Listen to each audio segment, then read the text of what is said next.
Woo! Good morning, people. Oh my goodness. Is everybody awake yet? I'm awake. I'm ready to go. I got my energy drink here, ready to go. Man, you guys got a full day. Let me tell you, because I'm going to go over this. We're going to go over this filing. Uh, and Um, and I believe our friend attorney Melanie Little will be going on shortly after I will be done here. So make sure when you get over there, you say clear read in the chat. Make sure to do that. Um, it's great to see you guys. Now there's a few things that I want to talk about and go over. Um, uh, let me just we'll save the bullshit for later on. But we'll uh yeah, what do you call it? Twitter's fun. Uh we'll save that shit for later on. Um so what we're gonna do apparently, and I have not read this yet, okay? I have not read it yet. But I will be I'll be going over Karen Reed's most recent motion, and apparently Karen Reed wants Michael Morrissey's phone, dog. Yeah, that's gonna be fun. And I wonder, I wonder what Judge Bev is gonna do. I wonder if she's gonna grant that motion. Something tells me that's gonna be a big fat nil. Nope, I don't think that's gonna happen. But we'll see. We'll see. Um, let me see if I can pull this up here real quick. Um, no, not you. Get out of here.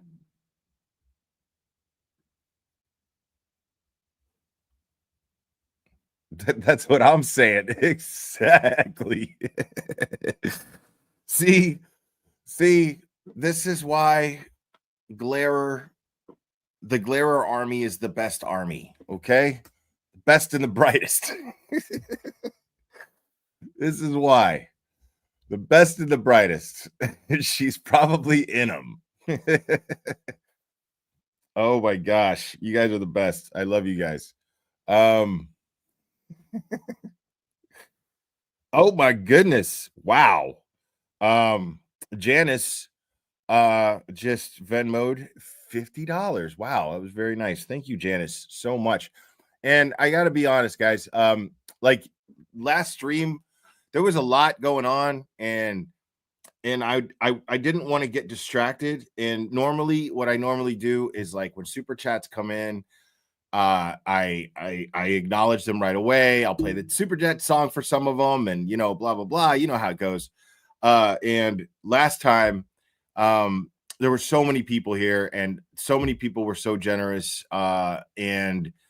Um, and I had promised to go over all of them when I ended the stream, and I did not. I did put up a community post naming everybody who did leave super chats, and I'm really grateful for that. And I forgot to go over them last time, and I felt so guilty about it. I felt so bad because you guys are so kind and so generous and everything, and you are so supportive, and just the thought that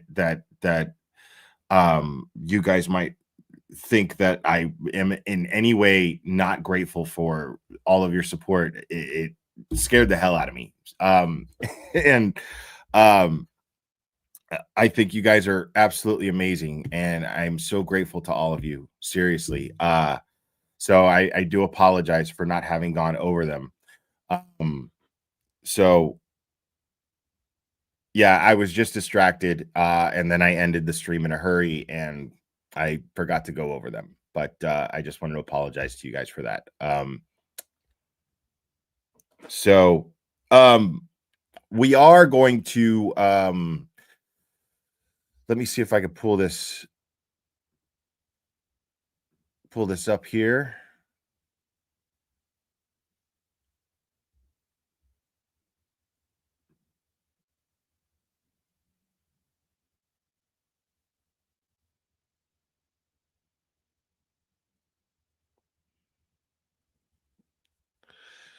All right, so I have the motion, the defendant's response. I have Karen Reed's response to the Commonwealth's notice for scheduling reassembly and testing of the defendants. I feel like I've gone over that already.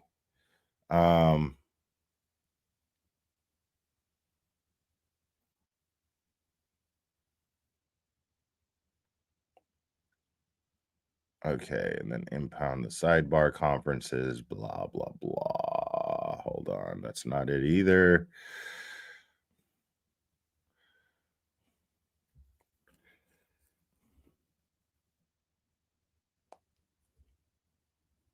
I don't know what that is.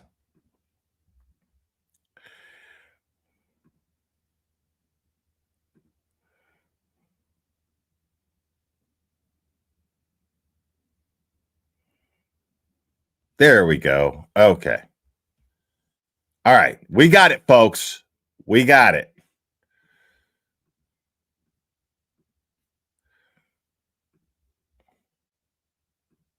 All right. So let me go ahead and read this. Now, again, since I have twice as many of you watching right now, I will remind you and refer you guys over to Attorney Melanie Little's channel. I believe she's scheduled at 2:45. I should easily be done by then. Even though there's a few things I do want to go over. I should easily be done by then. And just make sure to head over there when you're done with this, because the legal mumbo jumbo in here is the stuff that you want to go over to her for and have her explain to you. So you have lawyer, and then you have food service and bar guy, so yeah. So this says defendant Karen Reed's motion for discovery of communications in the possession, custody, and control of the Commonwealth. Oh wait, what? No. I think we got a super dad. Super dad. I think we got a super dad. Super dad. Super dad. Super dad.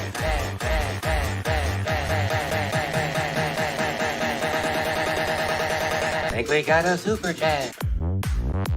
I think we got a super dad. I think we got a super dad. Oh my gosh.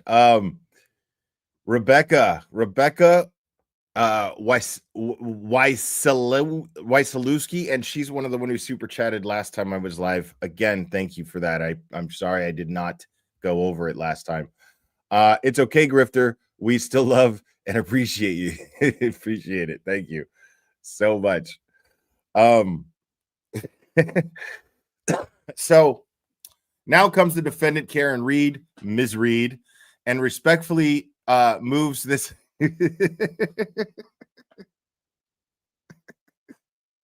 There's a little snark there. Guys, this is going to be interesting. Because there was a little snark there.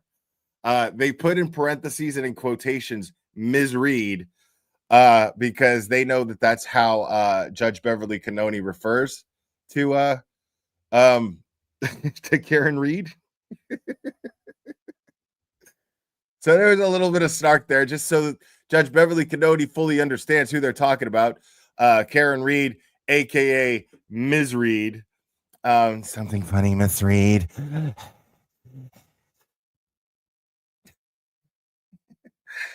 Now comes the defendant, Karen Reed, Ms. Reed, and respectfully moves this honorable court pursuant to Massachusetts, blah, blah, blah, blah, blah, to order the Commonwealth to produce all communications made by the district attorney, Michael W. Morrissey, D.A. Morrissey, aka from his personal email address and or cell phone that constitute material and relevant evidence in this matter, including but not limited to any communications with witnesses, i.e. statements of witnesses, and any and all ex parte communications with the court and or other judicial staff concerning this matter. I love this shit.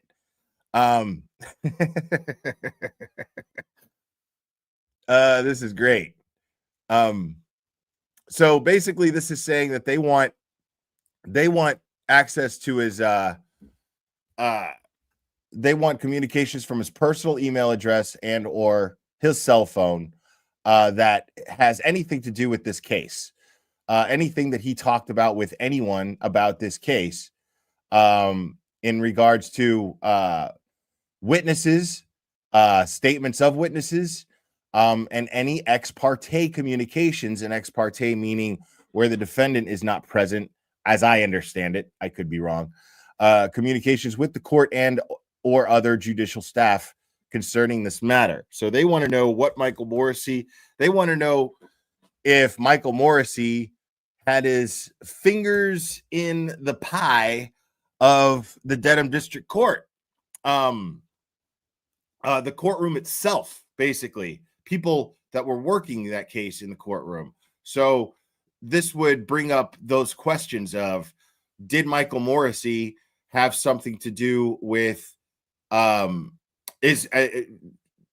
will this confirm basically just one of the things, just to drop in the bucket, Turtle Boy's information that states that a Massachusetts state trooper who was also involved in the investigation was also in charge of the jury and is responsible for dismissing a juror who clearly would have voted to acquit Karen Reed.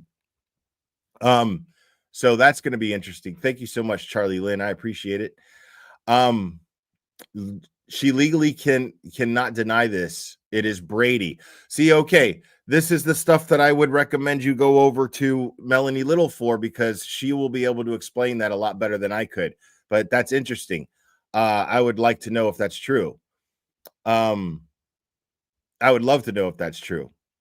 But yeah, Michael, I'm with you. That's the whole thing. Is I think that Karen Reed's camp believe that that's absolutely the truth. We believe it. I mean, is there anybody here who doesn't think that Michael Morrissey is and is not the only corrupt fuck involved in this whole thing?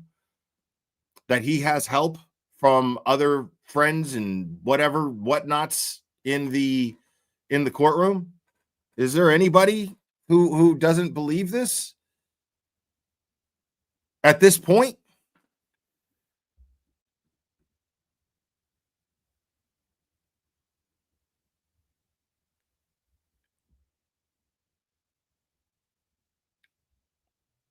All right.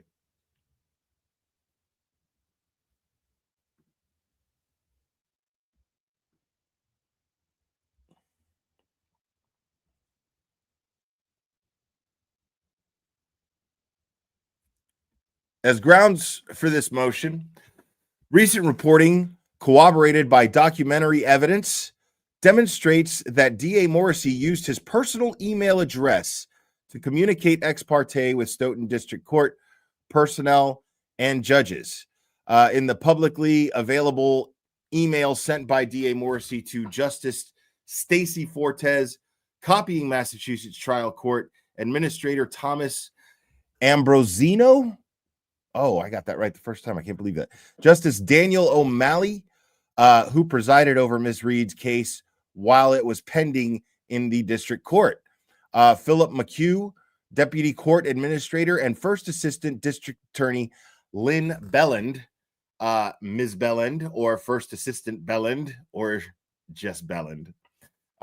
DA Morrissey attached what appears to be a text message or iMessage sent to a member of the prosecution by a witness in this matter that constitutes a discoverable statement pursuant to Massachusetts. So basically what they're saying here is that email sent from Michael Morrissey's personal burner email account, as Turtle Boy likes to call it, his burner account. It shows communication with, let's see, because I don't want to misquote this. It was a text message sent to a member of the prosecution by a witness in the matter. So that constitutes that it is discoverable right there. It goes on to say this email and presumably a number of other communications that are material and relevant to Ms. Reed's case or constitute statements of witnesses are in the possession, custody, and control of the Commonwealth insofar as D.A. Morrissey is the district attorney of Norfolk County. Ms. Bellend is his first assistant, and both are members of the Commonwealth for the purposes of Rule 14. Accordingly, Ms. Reed specifically moves this honorable court to order the Commonwealth to produce any and all communications by D.A. Morrissey that are discoverable under Rule 14, as well as any and all ex parte communications with the court and or judicial staff regarding this case. An affidavit of counsel or an affidavit of counsel is attached hereto and is incorporated herein by reference. So yeah, I think that they just I was joking earlier. They just put the Ms. Reed up there to make it very easy. So as they move forward and explain their case here, it's just easier to identify each person as Ms. Reed or Ms. McCabe, as it indicates here. Oh shit. Now this is where shit's about to get fun, folks. Okay, this is where shit's about to get fun. So factual background. On October 17th, 2024, attorney Mark A. Betterow filed a letter with this court directed to Norfolk County Special Assistant District Attorney and former judge Robert Cosgrove. In his letter, Mr. Betterow detailed communications between Ms. Jennifer McCabe, Ms. McCabe, and a yet unknown member of law enforcement, revealing that D.A. Morrissey had communicated on an ex parte basis with members of the Massachusetts Trial Court and Stoughton District Court, including the Honorable O'Malley. In his email, which Morrissey sent from his personal email address while copying First Assistant Bellend's official Massachusetts government email address, D.A. Morrissey detailed the fact that Mr. Chris Albert, Mr. Albert, another witness in this matter, had sought an ex parte harassment prevention order against Mr. Aidan Carney. Mr. Carney, which was denied by Justice O'Malley. Despite the fact that these hearings are public, D.A. Morrissey accused a member of the Stoughton District Court staff of leaking information about the harassment prevention order proceedings to Mr. Carney. D.A. Morrissey alleged that Mr. Albert's affidavit in support of his harassment prevention order was improperly disseminated to a third party, the defendant in the harassment prevention order. D.A. Morrissey appended a text message or iMessage to his email from Miss McCabe, which reads, "I know it's late, but I'm horrified that Chris didn't get it, Chris Albert. And I'm even more disgusted that for the second time, someone from the court leaked it right away to Mr. Carney." Because, you know, Jen McCabe's so fucking innocent, right?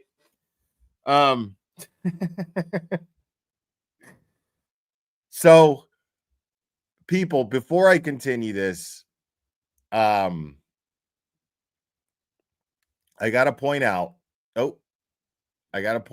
But in I think we got a super chat. Super chat. I think we got a super chat. Super chat. Super chat. Super chat.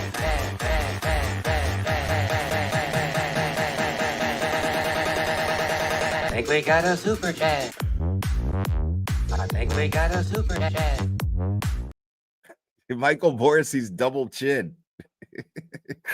Thank you so much. Morrissey is on his way to cut through a military base with Brian Higgins as we speak. Good shit. Good shit. So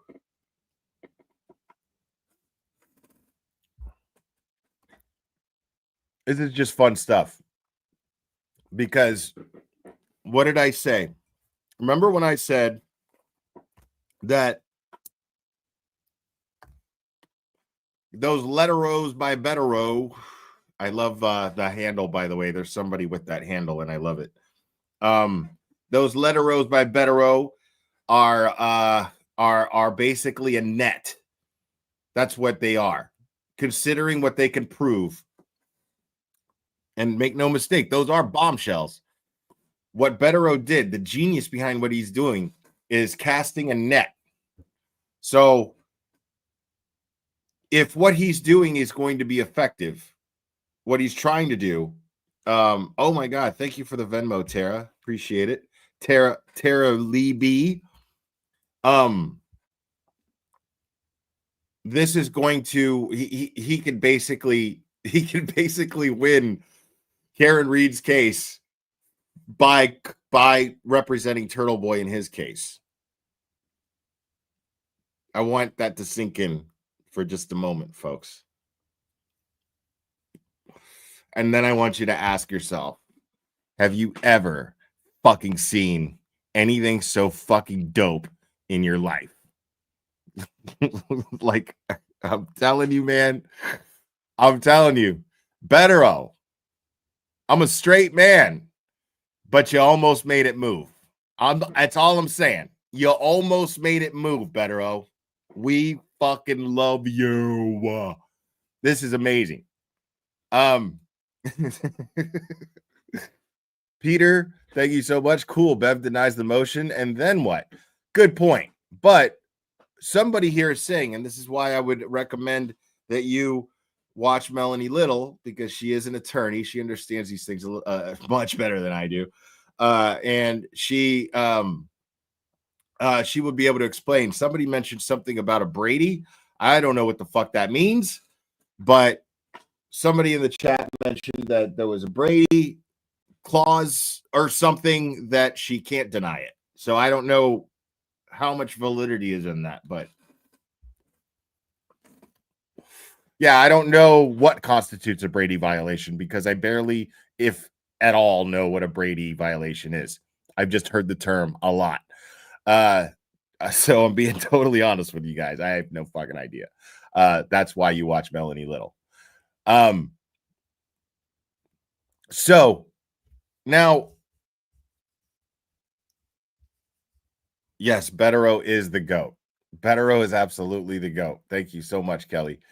Bettero is absolutely the GOAT. This is fucking fantastic. Because we know this. We know that my prediction of this, of when we first read the Bettero letters, we know that this prediction is coming to fruition because Karen Reed's defense team is using that evidence now in a motion. They're filing a motion now. And so now Turtle Boy's case is now officially a part of Karen Reed's case. People, I said it months and months and months and months ago, before we even knew any of this shit. You cannot properly tell the Karen Reed, John O'Keefe story without telling the Turtle Boy story. You cannot do that properly. It cannot be done. And now it is solidified. It is solidified.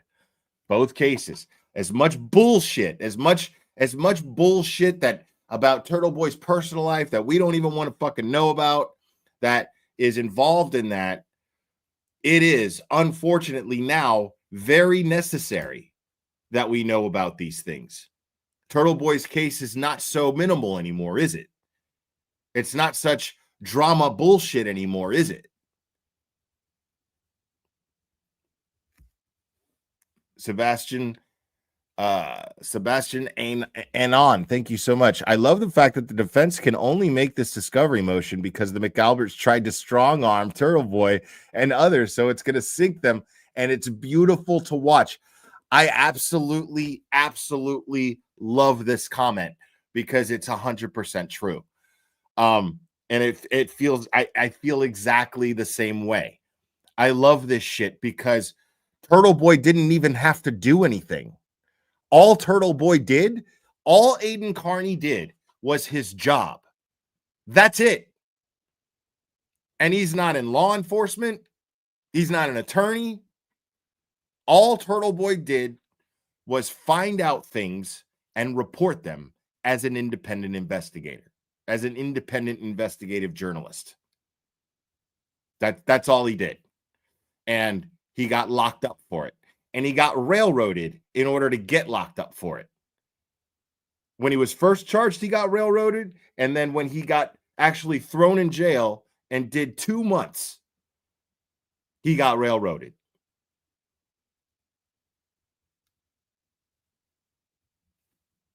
I mean, so this was all they're doing.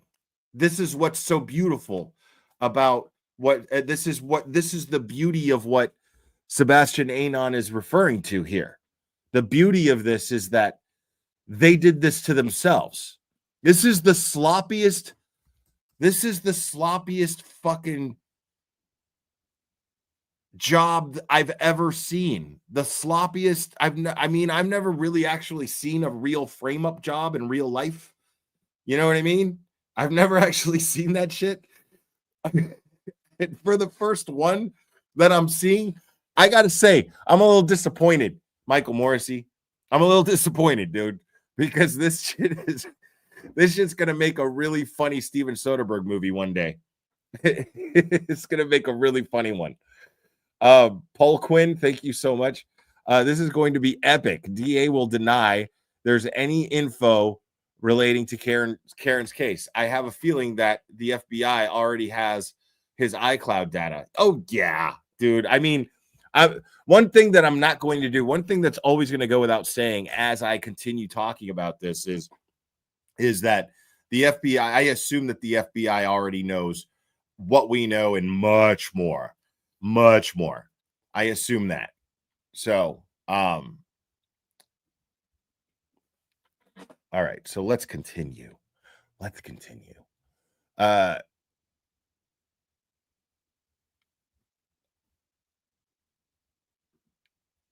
Oh, you sent it twice, buddy. Oh my goodness. But thank you. I appreciate it. And Robin G gifted 5 memberships. Oh my God.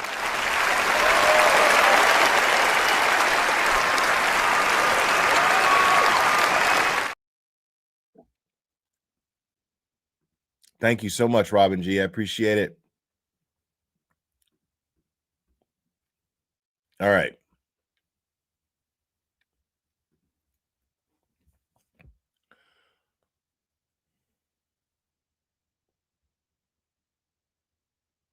Did I read that already? I've been provided with harassment prevention order. Yes. Without citing any specific statute, rule, or regulation, DA Morrissey opined that the receipt of an affidavit in support of a harassment prevention order by a defendant in that very harassment prevention order proceeding was completely unacceptable and must be resolved immediately, noting that the improperly disseminated court material being sent unsolicited to a third party, which is continuing to cause harm and damage to a witness in an ongoing homicide prosecution, must be a violation of court policies or a potential violation of law. DA Morrissey concluded his email by stating, I understand that you have to do an investigation and that may take time, but you also have to provide us with some evidence and assurance that have taken action so we can safely continue to use the clerk's office of the Stoughton District Court. Oh, wow. Donkey's Noggin, thank you so much. Spiderson was bit by Spider-Man was bit by a spider, so that means Bradle must have been bit by a goat. Oh, clever. I love it. Thank you, Donkey. Appreciate it.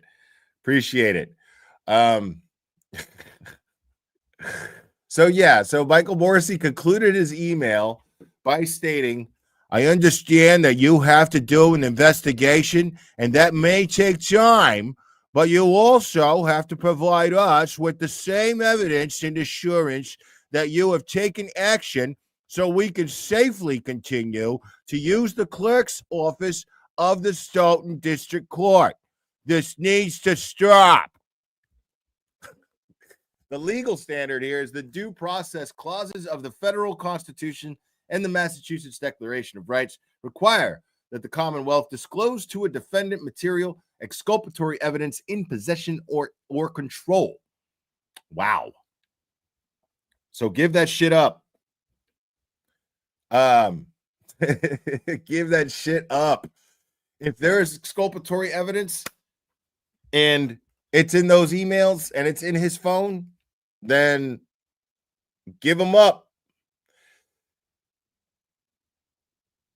Let's see. Now there's the footnotes here. Hold on. I forgot to read these footnotes. NBC Boston, Turtle Boy's defense claims DA lied about evidence. So okay, there's the clip from NBC Boston. And here says, at this time, it is not known with certainty whom the recipient of this message was. The defense would note that this text message was not included in the previously produced text messages between Miss McCabe and Trooper Michael Proctor, deposited with the Norfolk Superior Court Clerk's Office by attorney Kevin Reddington on February 15th, 2024. My boy. Love Kevin Reddington, bro. That's my homie. It really is. Like, I really like that guy. I don't give a fuck what none of y'all think. Like, I really like that guy. So let's see. I'm trying to understand this here. At this time, it is not known, excuse me, with certainty whom the recipient of this message was. The defense would note that this text message was not included in the previously produced text messages between Miss McCabe and Trooper Michael Proctor, deposited with the Norfolk Superior Clerk's Office by attorney Reddington. Okay, February. Wow. Now, I don't know, man. I don't what text messages between is this old news and it just went over my head? Because that does happen from time to time. Oh, I'm sorry. If I do miss a super chat, I do apologize because I'm reading and I have to be on a different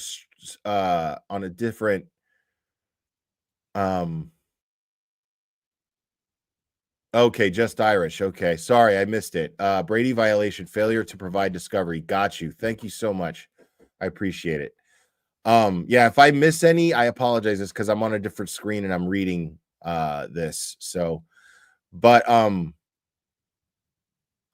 yeah, text messages between Proctor and McCabe.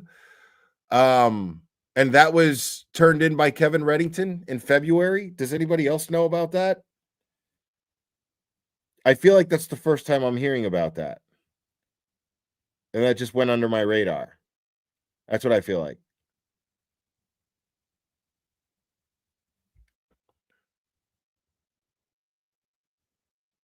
Oh. I don't know if this is the real Karen Reed, but welcome if it is you. But okay, so it's not public. Thank you so much.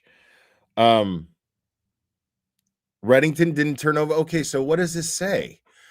I mean, okay, so blah blah blah blah blah. Text messages between Miss McCabe and Trooper Michael Proctor, deposited with the Norfolk Superior Court Clerk's Office by attorney Kevin Reddington in February 15th, 2024. Okay, I don't know what that means. Then I'm confused. I'm just gonna keep going before I sound any more stupid. 12 of the Massachusetts Declaration of Rights, guaranteeing every criminal defendant shall have a right to produce all proofs that may be favorable to him, to be considered exculpatory and therefore subject to automatic disclosure. Evidence need only tend to diminish a defendant's culpability. Matter of a grand jury investigation, blah, blah, blah, blah, blah, blah, blah.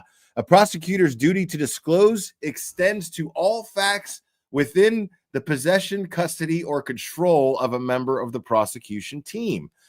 The prosecution team generally is understood to include prosecutors and relevant law enforcement personnel.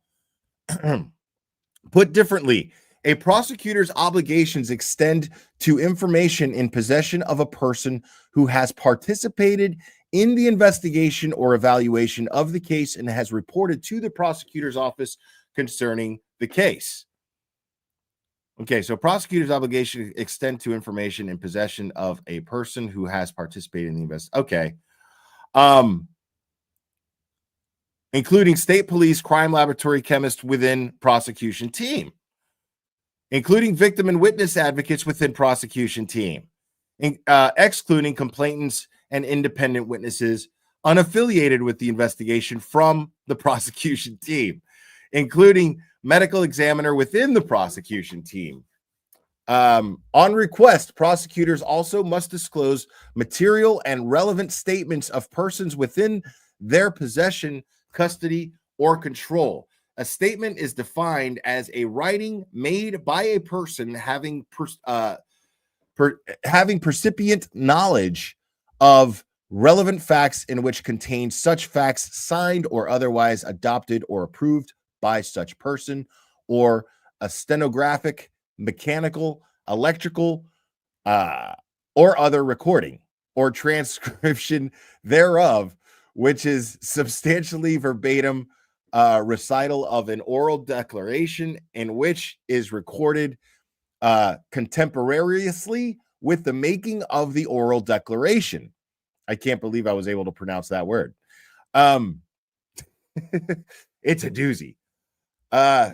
So basically, literally in any way that that something verbal could have been recorded in any possible way short of being recorded by alien future technology, that's covering, basically, just for the record.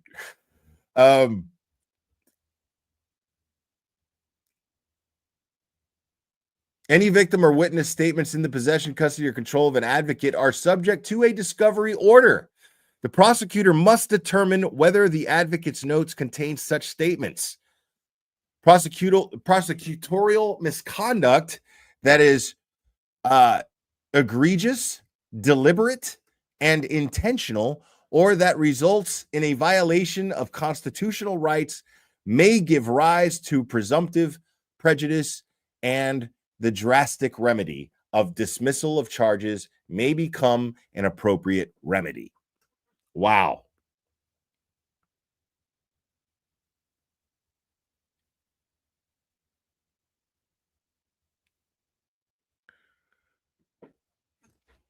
Now, oh yeah.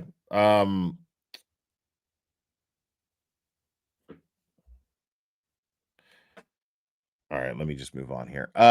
DA Morrissey's communications are within the possession, custody. This is their argument. DA Morrissey's communications are within the possession, custody, and control of the Commonwealth and constitute material and relevant evidence or statements of witnesses pursuant to the provisions of Massachusetts, blah, blah, blah, blah, blah.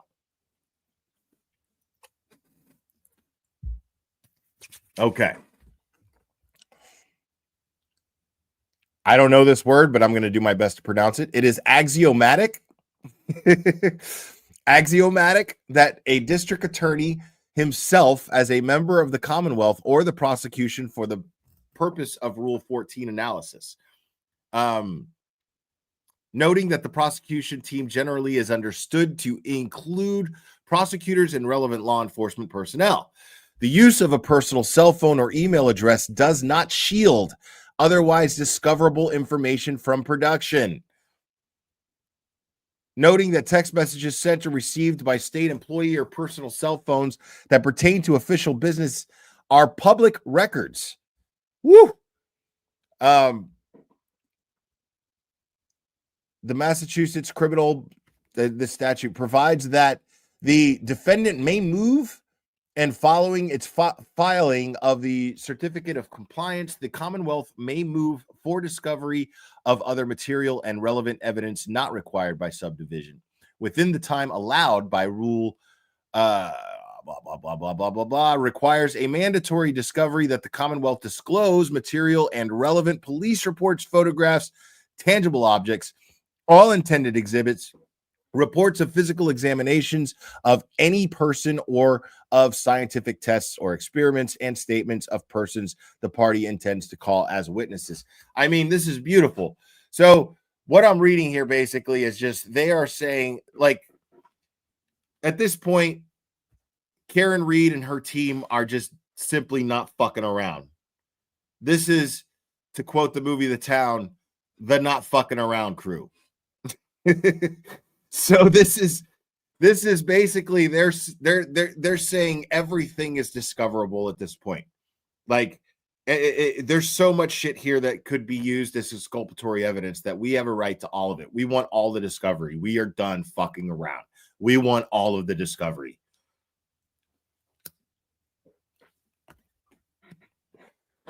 And I love it. And like Bettero opened the door for this. This is the dopest shit ever. It really is. The doctrine encompasses prosecutors' notes made in preparation for trial, including notes from interviews and witnesses. Proper preparation of a case demands that prosecutors assemble information, sift what they consider to be the relevant from the irrelevant facts, prepare their legal theories, and plan their strategy without undue and needless interference. This work is reflected in interview statements, memoranda, correspondence, briefs, mental impressions, and personal beliefs. And this is amazing, folks. Let me just finish this paragraph and I'll get with that thought if I can remember it when I get there. Affirming judge's denial of discovery request for notes of prosecutor and his investigators relating to conversations with witnesses after prosecutor represented to judge that notes constituted work product. Recognizing that witnesses' remarks coming led, I've never heard that word before either, with prosecutors' work product could be reason for denial of discovery request. So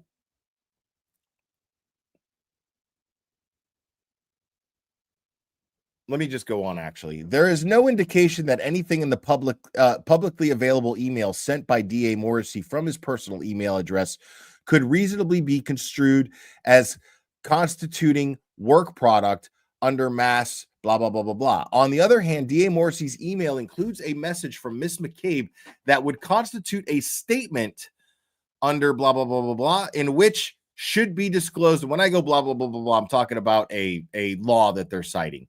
In which should be disclosed to the defense, or a past case, which should be disclosed to the defense. So that would constitute a statement in which it should be disclosed to the defense. As noted in the reporter's notes to the rule, prior informal statements not intended for court are not only often admissible at trial, but often more probative than formal signed statements in anticipation of litigation. On this view, if the police have taken a statement of a witness who will testify, it should be discoverable to the defense. Absolutely.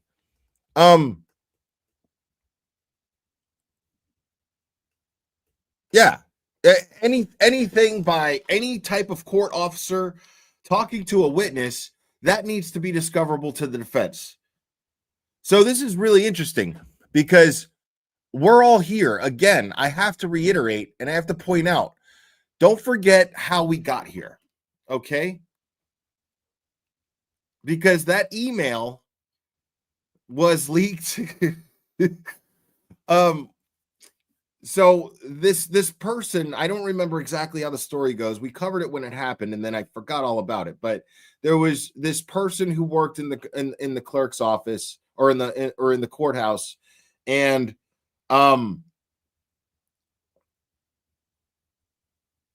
she turned out to be a source for Turtle Boy or something like that. I can't really remember. But Turtle Boy got a hold of this email. Loudmouse, thank you so much. Morrissey's going to wake up feeling like P. Diddy, but Diddy in 2024. Right. Thank you, Loudmouse. Yeah, so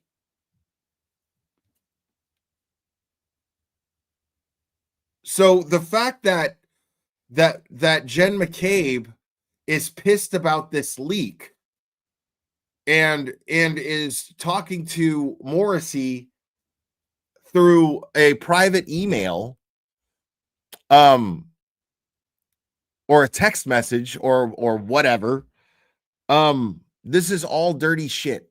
This is dirty shit that is absolutely not okay. And Turtle Boy's the one that catches this.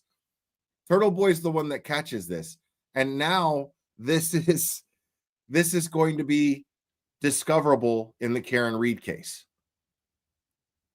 Turtle Boy catches this. Bettero writes letters to Cosgrove and Mello saying, listen, you dirty fucks, this is what we got on you. And we plan on putting Mello on the stand. And then sure enough, these very same witnesses. Yes, you did, Karen Reed, as a matter of fact.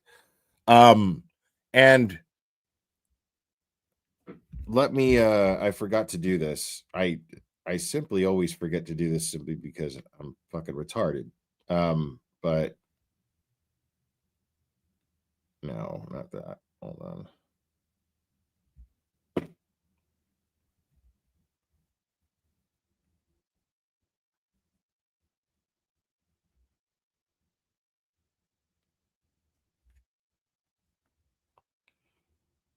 All right. So if you guys are feeling generous, please,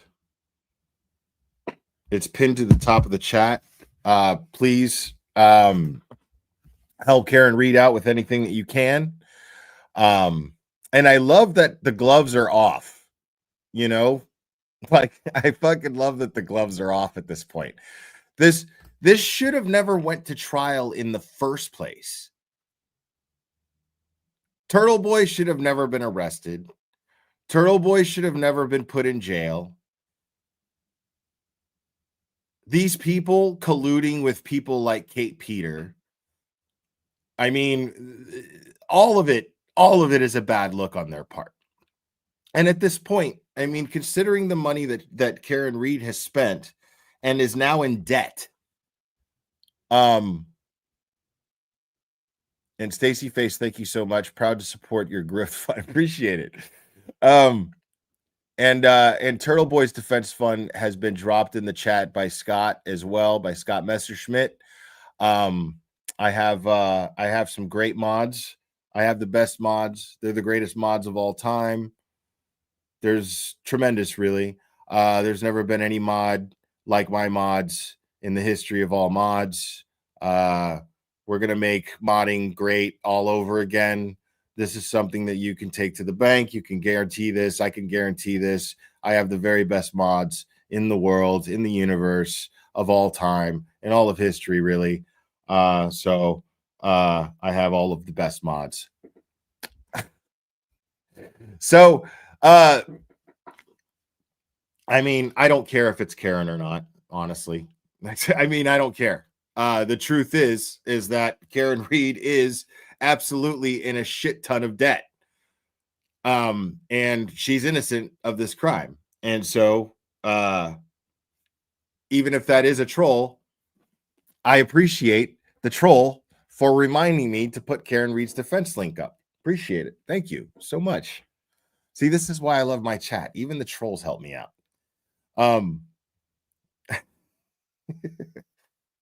So yeah, so here we are now, where they tried to shut Turtle Boy up, and now in their efforts to try to this is fucking poetic, people. In the Commonwealth's efforts to try to shut Turtle Boy up, they have provided Turtle Boy with not only the means to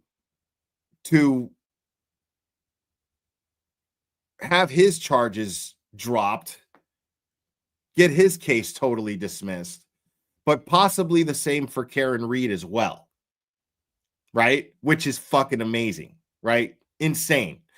Then on top of that, probably even has the means to provide the information needed to bring charges on certain corrupt individuals in this case, such as, namely, if I'm just spitballing, I'm going to name Ken Mello to start with,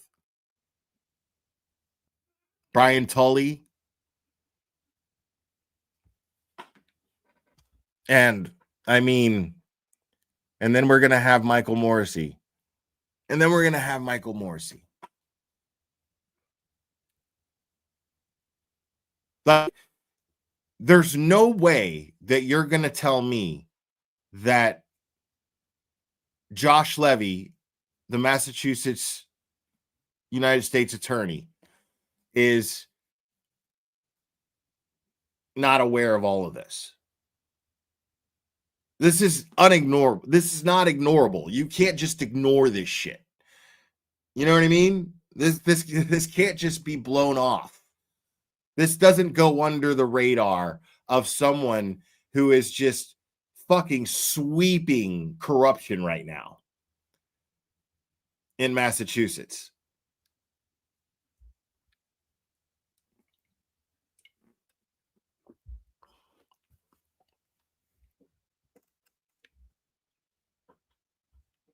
And I wonder, man, actually, I don't want to get into that deep thought, but Country Vegan Super Sticker, thank you so much. I missed that one. I'm sorry. All right, let's keep reading because this is just fascinating. This is unbelievable. As noted above, DA Morrissey appended to his email a message sent by Jennifer McCabe to yet unknown member of the prosecution team that reads, "I know it's late, but I am horrified that Chris didn't get it.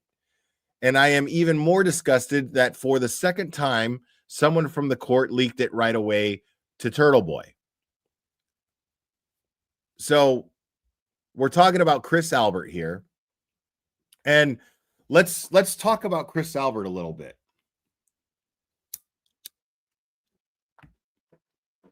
Chris Albert is a fun character. Okay. We've gone over on this channel many times the footage of Chris Albert. We saw Chris Albert borderline restraining Brian Higgins at the Waterfall Bar and Grill on their security footage just before everyone left, and really minutes before John O'Keefe is thought to have been killed. Chris Albert, who has a brother named Kevin Albert, who works for the Canton PD. Chris Albert, who is the brother of Brian Albert, who's the owner of 34 Fairview, where Boston police officer John O'Keefe was killed. Chris Albert, who is the Canton Select, sits on the Canton Select board. Chris Albert, who called Ken Mello directly. Okay. And I know this. I don't have a phone record that proves this, but this is one of those things that you know, but you can't prove, but it's safe to say that happened. The Canton Nine were standing across the street from D&E Pizza. And Ken Mello is the one who directly calls the Canton PD to report these protesters across the street from D&E Pizza, the pizza shop that Chris Albert, Canton Selectman, owns, brother of Brian Albert, owner of 34 Fairview. Now,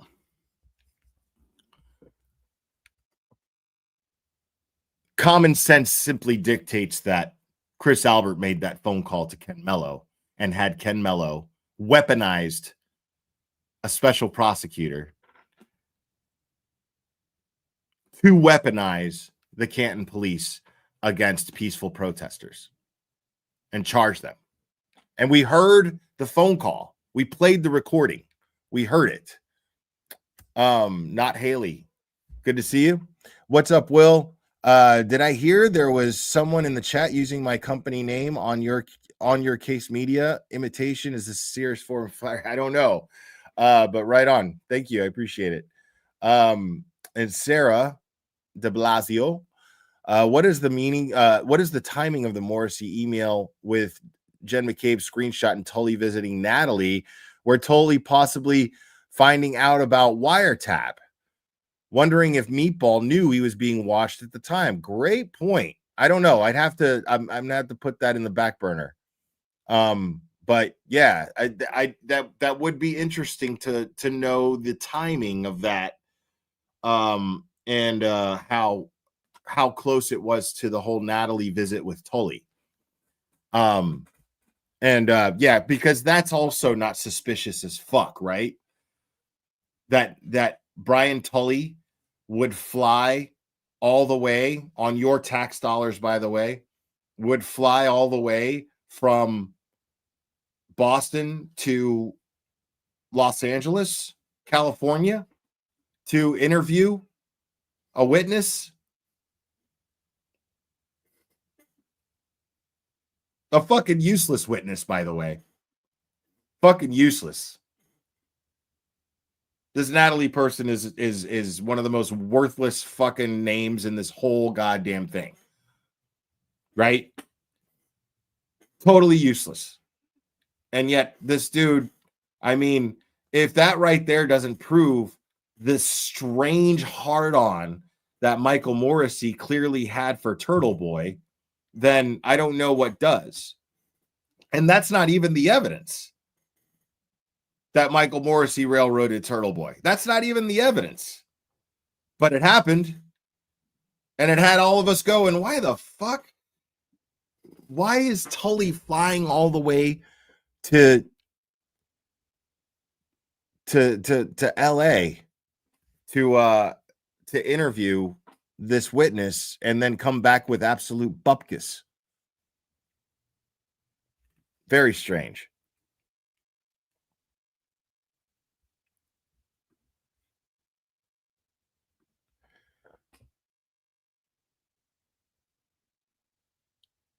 Since this message was not included in the communications received by the defense in response to a Rule 17 motion directed to communications between Ms. McCabe and Trooper Michael Proctor, it was presumably received by another member of the prosecution team. Given the note and informal nature of the message, apparently sent late in the evening, it seems unlikely that this was the first occasion on which Ms. McCabe contacted this person. The communication further suggests some level of coordination between Mr. Albert, Ms. McCabe, and members of the Commonwealth in their decision to seek harassment prevention orders against Mr. Carney. Right there. The communication further suggests some level of coordination between Chris Albert, Jen McCabe, and members of the Commonwealth in their decision, members of the prosecution team of Karen Reed, to seek harassment prevention orders against Mr. Carney. As also noted in his email, DA Morrissey told the recipients that the Commonwealth was informed by Mr. Albert and others that Mr. Carney had been provided with the harassment prevention order affidavit filed by Mr. Albert, indicating that a number of witnesses in this matter had contacted members of the prosecution team. Setting aside whether these communications constitute statements under blah, blah, blah, blah, blah, subject to mandatory discovery, on request, prosecutors also must disclose material and relevant statements of persons within their possession, custody, or control. As cited in Bing Sai Leng, Ms. Reed herein requests that any communications constituting statements of persons the Commonwealth instead intends to call as witnesses at the second trial in this matter to be produced. Ms. Reed herein requests that any communications constituting statements of persons the Commonwealth intends to call as witnesses as at the second trial in this matter be produced. So right there. So if they plan on bringing Jen McCabe onto the stand, they have a right to those communications. if they plan on bringing, if the defense plans on no. If the Commonwealth plans on bringing Jen McCabe up, then they've got him by the balls, right? So, okay. All right, cool. So anybody that Jen McCabe was in communication with, right? Like they get to look at everything. They get to look at everything. So Jen McCabe, if they plan on calling Jen McCabe onto the stand, then the defense, any communication that she has is discoverable. Any communication that she has with anybody else involving the case is discoverable now. So what are they going to do? Are they going to call Jen McCabe? Are they going to not call Jen McCabe to the stand? And Karen Reed goes free? Because they can't call Michael Proctor, the lead investigator. They can't call Michael Proctor up to the stand. What are they going to do? And now, what are they going to not call Jen McCabe up to the stand? Okay.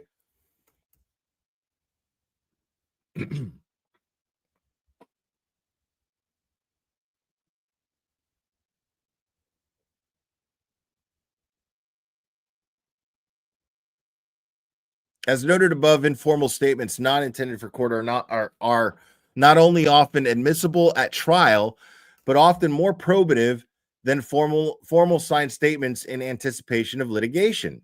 Furthermore, though a defendant need not make such a request to mandate disclosure, Ms. Reed requests that any material exculpatory evidence contained in Ms. D.A. Morrissey's private communications concerning her case, which is a matter of public interest, be disclosed. To be considered exculpatory and therefore subject to automatic disclosure, evidence need only tend to diminish a defendant's culpability.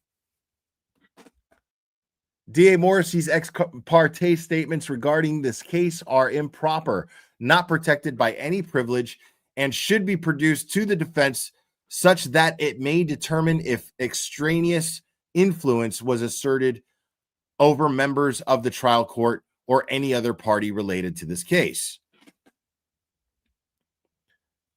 Any ex parte communications with a trial judge is contrary to the basic values of fairness governing litigation under our adversary system. Com versus Green. D.A. Morrissey's ex parte communication with trial court justices, including the very judge who presided over Ms. Reed's case while it was pending in the district court, and his demand for evidence of assurance that action had been taken by the Stoughton District Court is extremely concerning, I'll say, and raises concerns about the integrity of this prosecution. I love it.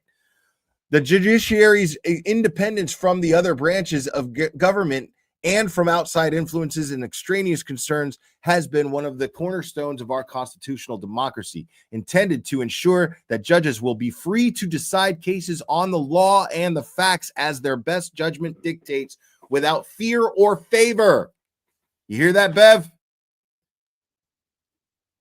The writings of John Adams preceding the drafting and adoption of the Massachusetts Constitution developed and articulated the essential linkage between judicial independence and impartial decision making. Man, I love this. They're quoting John Adams. John Adams said, "Judges' minds should not be distracted with jarring interests.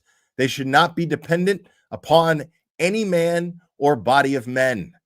To these ends, they should hold estates for life in their offices, or in other words, their commissions should be during good behavior and their salaries ascertained and established by law."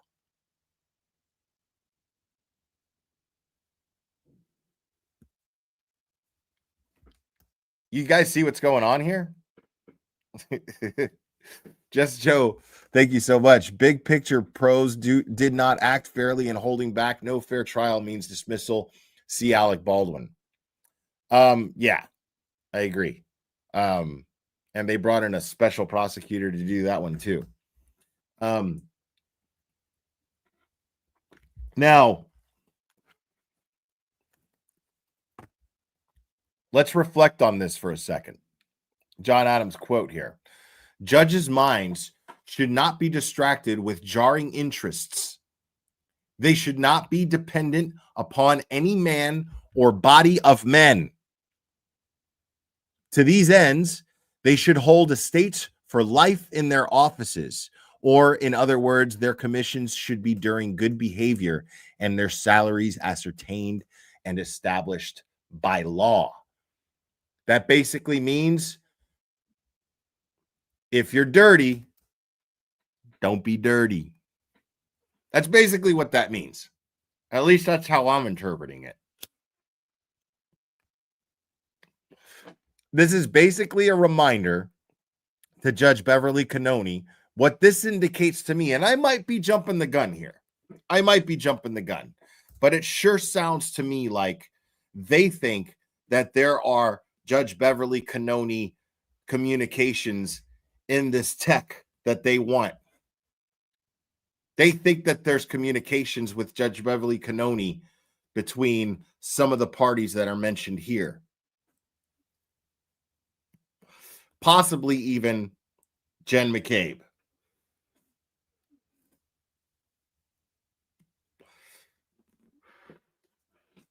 And they are quoting John Adams to not so subtly remind Judge Beverly Cannoni, if you're in this shit, we're going to get you. If you have anything to do with all this dirty shit that's been going on, we're going to get you. The gloves are absolutely off coming from Karen Reed's defense team. This is fucking wild. This is wild. This is some Wild West shit. I've never seen anything like this in my life. Like Mark Betterow came in like a fucking Terminator, dude. Like straight up. Mark Betterow showed up and told Turtle Boy, get down. Come with me if you want to live.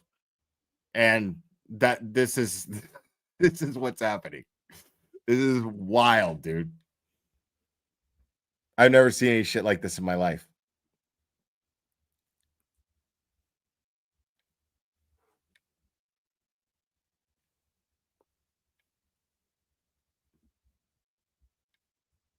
Oh, good citizen. Thank you so much. If Bev does not allow the motion to move forward with it, yeah, I apologize, guys. That's a YouTube thing. I don't know why, and maybe it's just on iPhones. I don't know why super chats, when you try to type, like autocorrect just does whatever the fuck it wants. It's the craziest thing in the world. So I'm sorry about that. But I'm learning to speak super chat typo.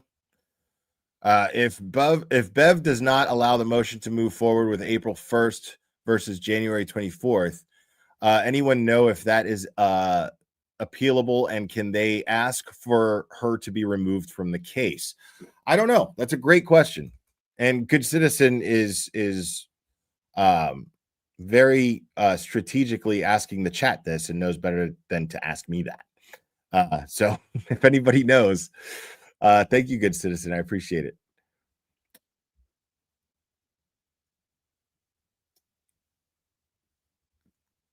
And they cited this quote from John Adams from Thoughts on Government, works of John Adams.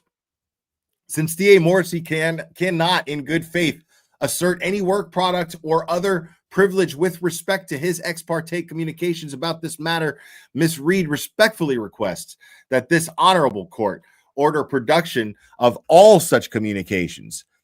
Noting that blah, blah, blah, blah, blah, blah, they're quoting, does not apply ex parte communications during deliberative process. Any documents provided to the judge by the probation officers should also be made available contemporaneously. I did it again.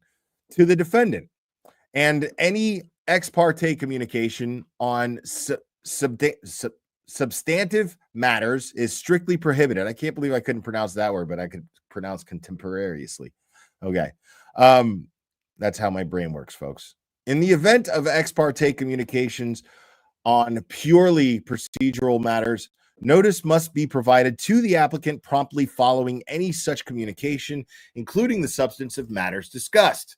And the applicant must be given an opportunity to provide his or her input on the matter before any decision is made. Blah, blah, blah, informal litigation, ex parte communications intending that the judge rely on information relayed is unacceptable. It is contrary to the basic rules of fairness governing litigation. Okay, let me read that again. Informal litigation, ex parte communication intending that the judge rely on the information relayed is unacceptable. It is contrary to the basic rules of fairness governing litigation under our adversary system, and it is not to be countenanced. I've never seen that word before either. Regardless of any rule or court on the subject. For the above reasons, Ms. Reed respectfully requests that this honorable court orders the Commonwealth to produce any and all communications by D.A. Morrissey that are discoverable under Rule 14, as well as any and all ex parte communications about or concerning this case. And that was written by the cerebral ninja himself, David Yannetti.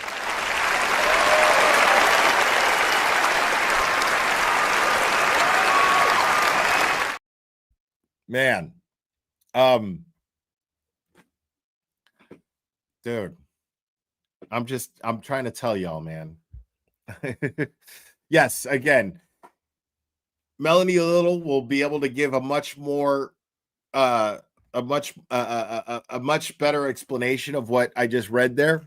And she goes on at 2:45, I think.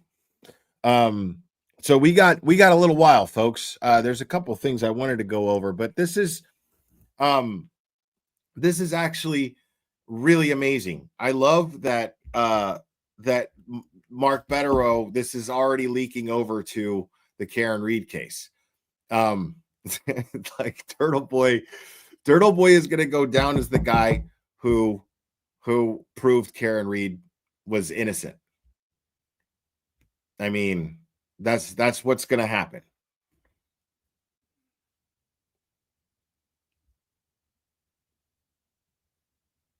That's what's going to happen. I mean, this is crazy. And it's all because Mark Betterow was just like, hold my Woodford on the rocks. Amazing. So again, 2:45. I look forward to hearing Attorney Melanie Little's thoughts on this, because this is a big deal. This is massive. But I listened to something last night, loosely, kind of. I was at the gym and I played this, and I commented in the chat once or twice. And then I didn't catch the end though. I got really sick of what I was listening to, and then I turned on music. And then but we're gonna go over this because it's because at this point it's just novelty. Knowing everything that we know, it's just novelty. So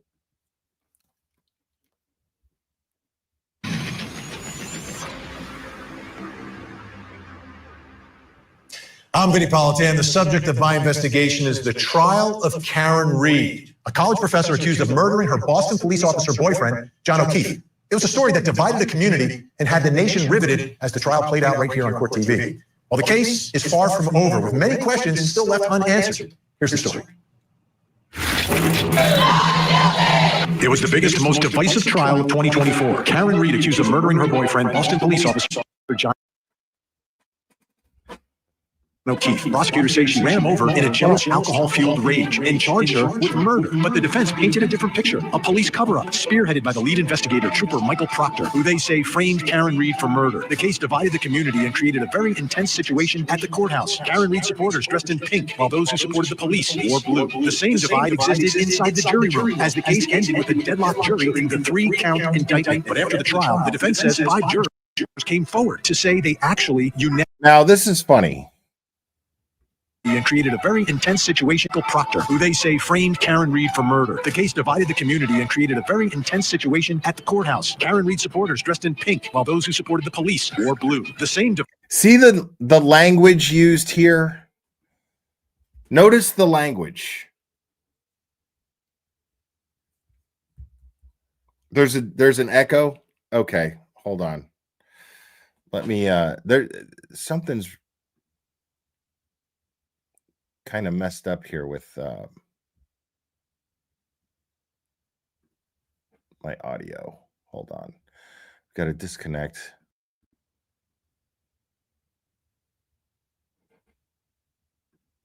And then reconnect. And then tell me if there's still an echo. Divide existed inside the jury room, as the case ended with a deadlock jury in the 3-count indictment. But after the trial, the defense says 5 jurors came forward to say they actually unanimously agreed. Okay, are we good now on sound so we can move on? Great. Okay. Now listen to the language Vinny uses here. Tense situation at the courthouse. Karen Reed supporters dressed in pink, while those who supported the police wore blue. The same. You hear that? Those who support Karen Reed wear pink. Those who support the police wore blue. See, the implication in that is that Karen Reed supporters don't support the police. And I take strong issue with that. And this is what Court TV just continues to do. It's the most bizarre shit in the world. Court TV continues to do this. Boston 10 continues to do this. It's the most bizarre shit in the world. Like, why does this keep happening when we know everything that we know? Now, granted, this filing that we just went over came out today, but this came out yesterday. This premiered last night at 8:00 Eastern time. Okay, so this premiered last night, 8:00 Eastern time, and this filing came out today. But still, the Betterow letters were out there, and he talks about the Betterow letters. So he knows about the Betterow letters. And yet, you know, they want to still imply that we're anti-cops. Nobody here is anti-cop. One of my mods is former law enforcement. Nobody here is anti-cop.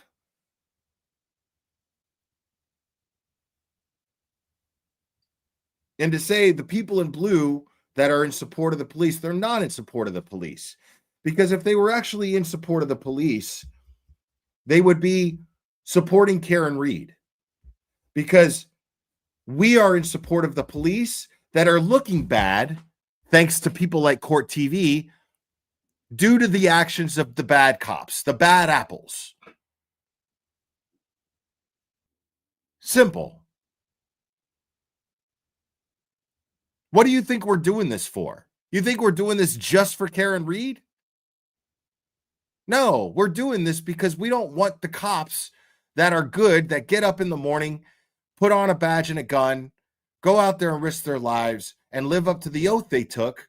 We don't want them getting a bad name from these assholes, these overpaid, corrupt fucks.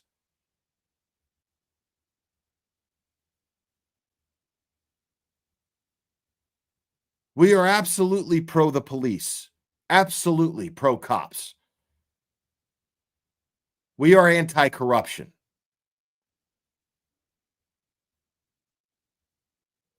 And somebody like Kate Peter, especially knowing the stuff again. See, if Court TV was doing their homework and they know everything about, and they know about the Betterow letters. So if they know about the Betterow letters, that means they know about Kate Peter, and they know that Kate Peter cannot be absolutely actually in support of the police. Kate Peter is a piece of shit.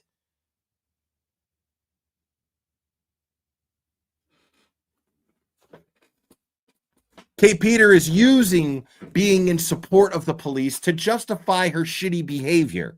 And you are supporting it, Court TV. Same divide existed inside the jury room as the case ended with a deadlock jury in the 3-count indictment. But after the trial, the defense says 5 jurors came forward to say they actually unanimously agreed Karen Reed was not guilty on counts 1 and 3. But the judge denied the defense request to bring the jurors back to court to find out if they actually reached verdicts on those 2 counts. And now the Massachusetts Supreme Court is hearing the case as the defense tries to get 2 of those counts dismissed.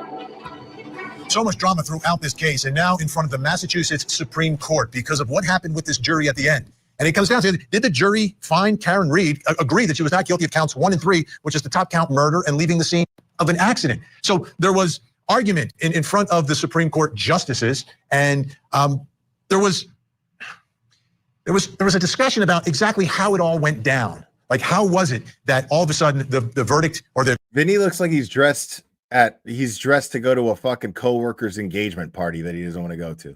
The note was handed in, and all of a sudden there was a mistrial, and the jury's gone, and the defense is wondering what happened. So I want you to take a listen to the back and forth in front of the Supreme Court. The attorney you're listening to is the appellate attorney for Karen Reed.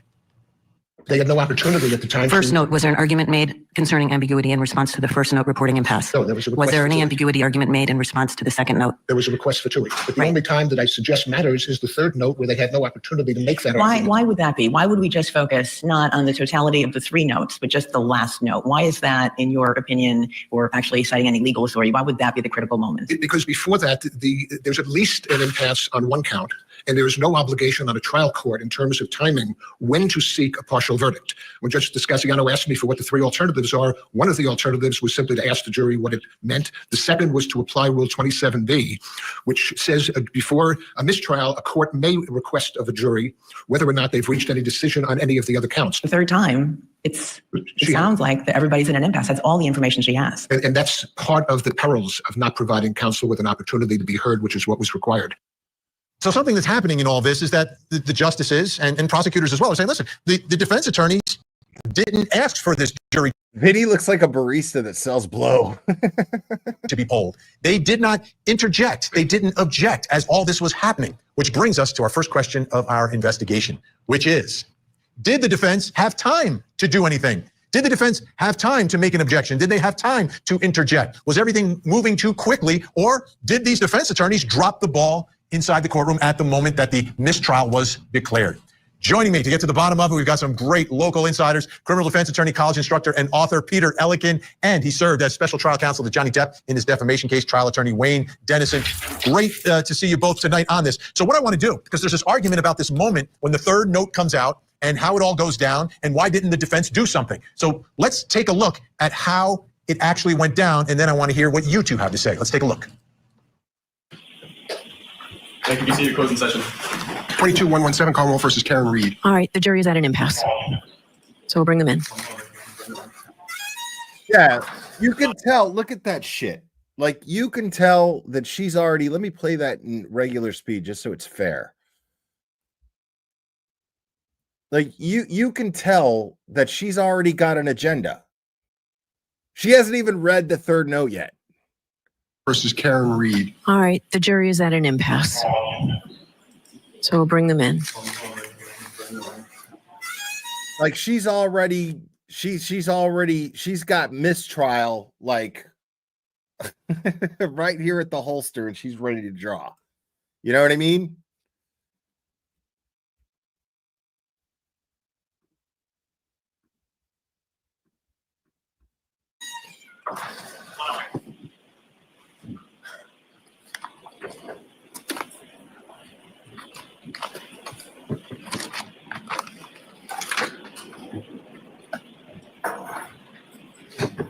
You guys, the jury.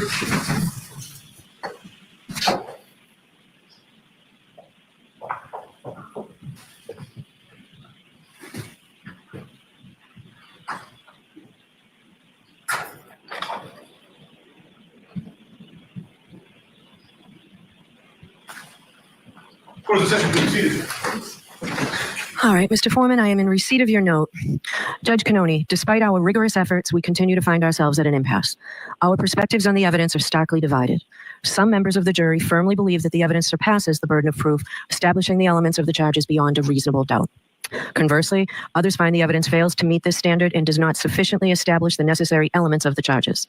The deep division is not due to a lack of effort or diligence, but rather a sincere adherence to our individual principles and moral convictions.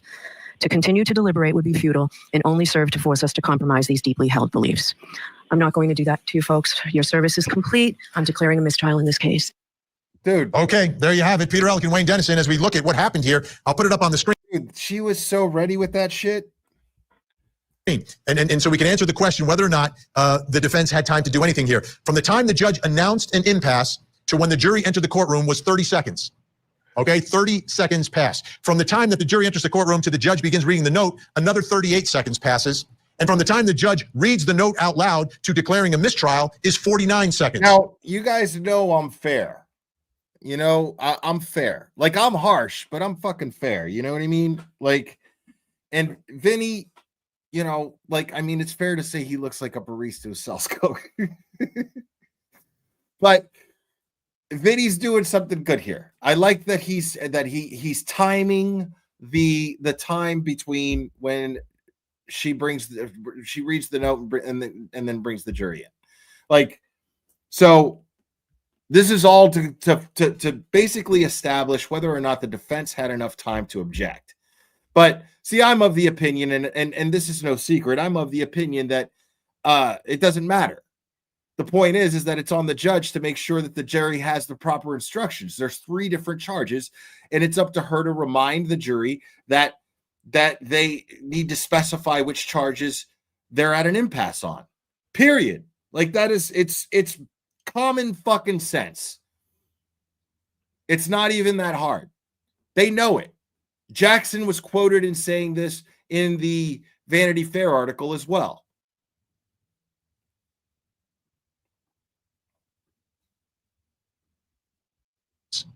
Peter Ellick, you've tried hundreds of cases. Was there enough time here for the defense attorneys to do something? Probably not, because she didn't even say ready to, she didn't give anybody an opportunity to talk. She didn't. Normally, the defense counsel, the prosecution would weigh in on what do you want to do? What do you want to do now? The judge would ask, and nobody was asked those things. And so simply she said, "You're at an impasse. You're dismissed," and that was it. So again, but the question is, could somebody have leaped up and yelled or something? No, we want to be heard. And I guess maybe that's the issue here. And well, does that happen, Peter? Do defense attorneys jump up and yell? I think I've seen it once or twice. It's happened, I think, in the realm of possibility here. One of the things that is really confusing here, though, I can't wrap my head around, is that, again, I truly believe that they were deadlocked. That they declared not guilty on both counts. I mean, these lawyers, fine lawyers, are not going to lie. Enough of them. That's what I'm talking about. Give this guy a fucking ice cream, dude. An ice cream sandwich.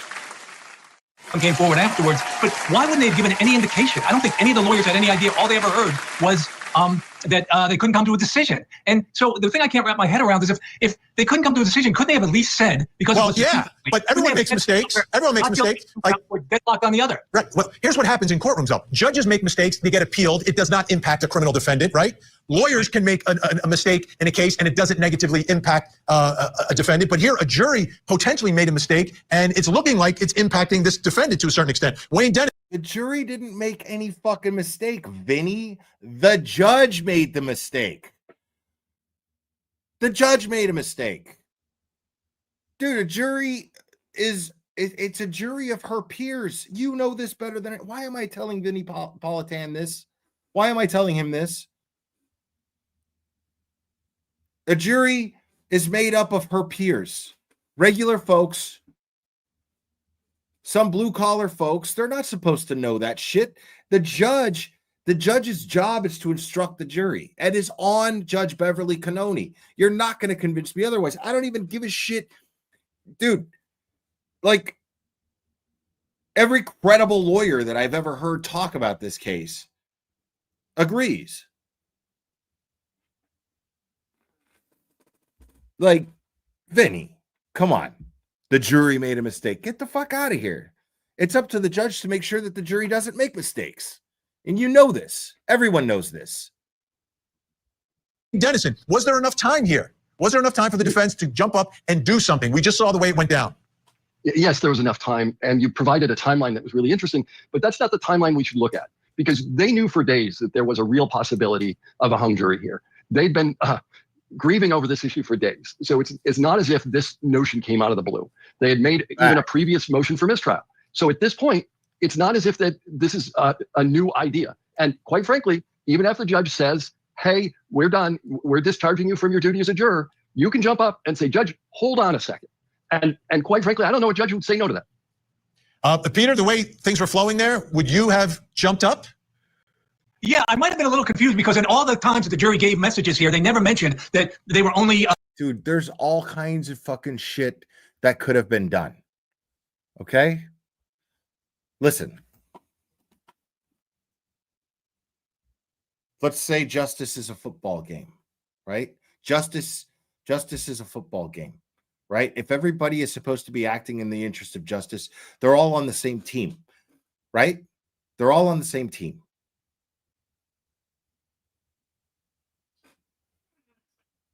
And it's up to the coach to call the play. The judge is the coach. Okay? It's up to the coach to call the play. Now, there's all kinds of different scenarios that could have happened in the football game, right? Quarterback could have done this. Running back could have done that. Right? But if the coach doesn't call the play, then it's on the coach. At the end of the day, the loss is on the coach.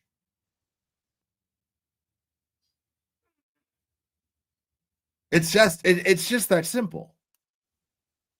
Judge Beverly Cannoni was supposed to be coaching everyone towards the goal of justice. I'm talking about the defense, the prosecution, the jury, everybody. Everybody. That's Judge Beverly Cannoni's responsibility. That's her job. So, you know, some of these players can kick themselves in the ass. Like Jackson and Yannetti can kick themselves in the ass and say, oh, fuck, you know, I could have jumped up and been like, oh, object. Judge Beverly Cannoni, are you going to do your job? But think about that. That's what that boils down to. Judge Beverly Cannoni, are you going to give Your Honor, are you going to give the jury the proper instructions to specify on where are they at an impasse on exactly? What 3 charges? What of the 3 charges? Could they have done that? Sure, they could have done that. But what they would have been doing essentially is going, hey, Your Honor, do you want to do your job? That's not on them to do that. Judge Beverly Cannoni is supposed to know her job. That's her job. So you can't put it on the defense that they didn't call her out for not doing her job. At the end of the day, it's her job. It's her responsibility. Period. I don't understand why there's this big controversy over this. To me, it's an inevitable conclusion.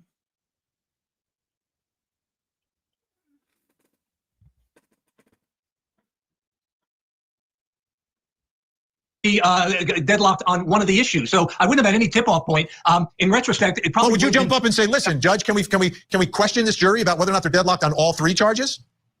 Yeah, that would. I don't think there was any indication of that. I don't think they had any tip-off. That was an issue. Maybe they overlooked it. The prosecution, it's their case. They didn't get up and ask that either, and the judge didn't ask it either. And again, under law here, the judge is not required to do that. A lot of judges would poll the jury and ask them, "All right, which charges are you deadlocked on or not?" And a number of judges, another judge might have done it, but under the law, the judge is not required to do that. Maybe this is a lesson for judges in the future as a best practice going forward, that maybe they should ask that. So I guess none of the 3 asked that. But then, is this such a violation of the rights of the defendant here that I wonder if this is the biggest issue, that the fact that we now know that they were dead, that they... Yeah, they're claiming double jeopardy, violation of the 5th Amendment of the Constitution of the United States of America. Hold your thoughts. We've got more to get to here.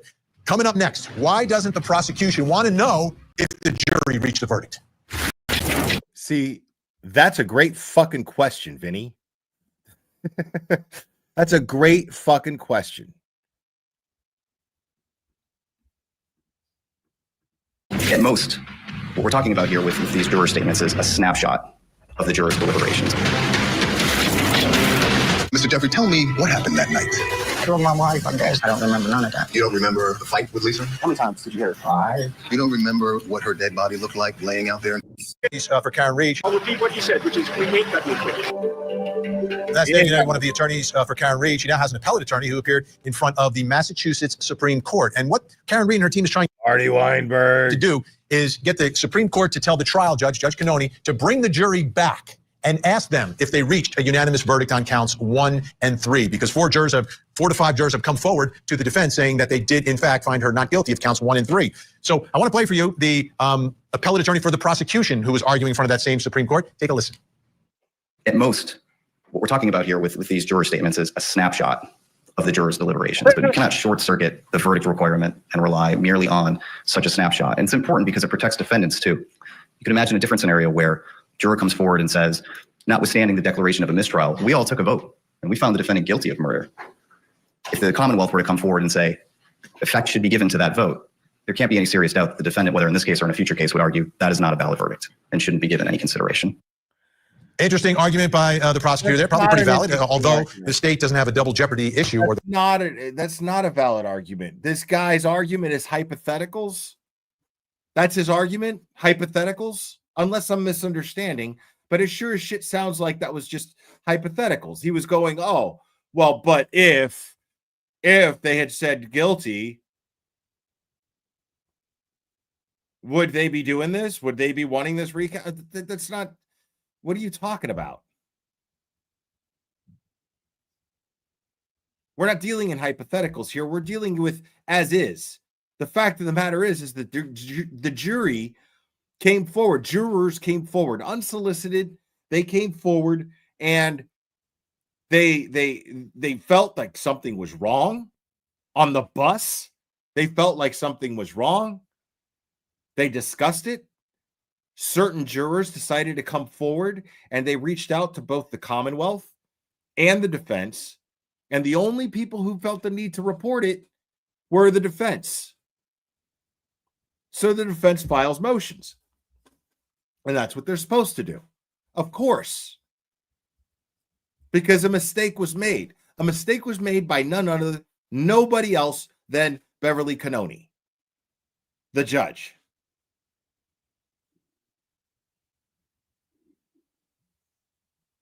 So,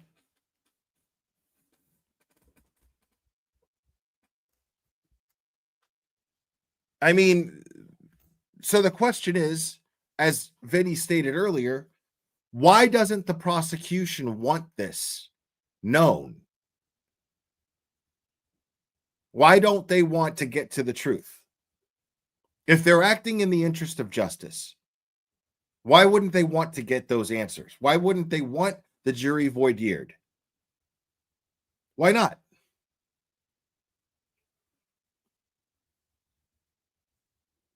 Because everything, I mean, we're talking about a motion that was filed by Jackson months ago that accused, it was a motion for dismissal and disqualification of Michael Morrissey's office.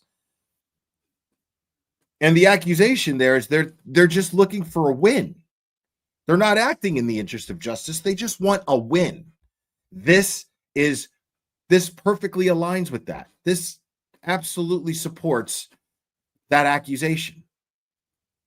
This is an action by the Commonwealth that supports Jackson's accusation that they are not interested in they are not acting in the interest of justice. They are not interested in justice. They are simply trying to get a win here.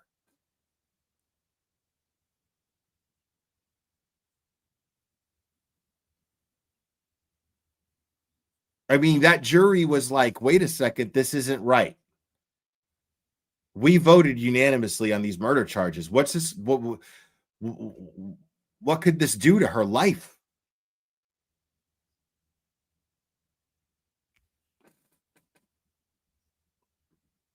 Well, it is about a win. It's the win allows the corruption to continue.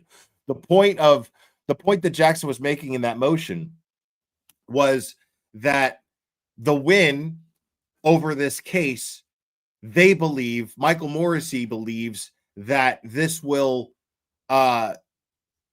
validate how this investigation was conducted. All kinds of corruption took place in this. This is the only reason that they're moving forward. They have no case. They have no evidence. Brennan is not going to bring a case to this jury. You cannot bring a case to this jury when you can't even call the lead investigator to the stand. It speaks volumes. It speaks volumes that Michael Morrissey would hire a high-profile defense attorney as a special prosecutor to prosecute an unwinnable case. A case that has no valid evidence. The only reason he's doing it is because he's counting on a show. And if Michael Morrissey is simply counting on putting on a show for the jury, it means that he has no case. That's what he's basically saying here. He's telling the world, we don't have a case, so we're looking to razzle-dazzle the jury. We're looking to outshine Mr. Hollywood Alan Jackson in that courtroom and hopefully distract them. He's basically telling the world that his strategy is to distract the jury. That's in a nutshell.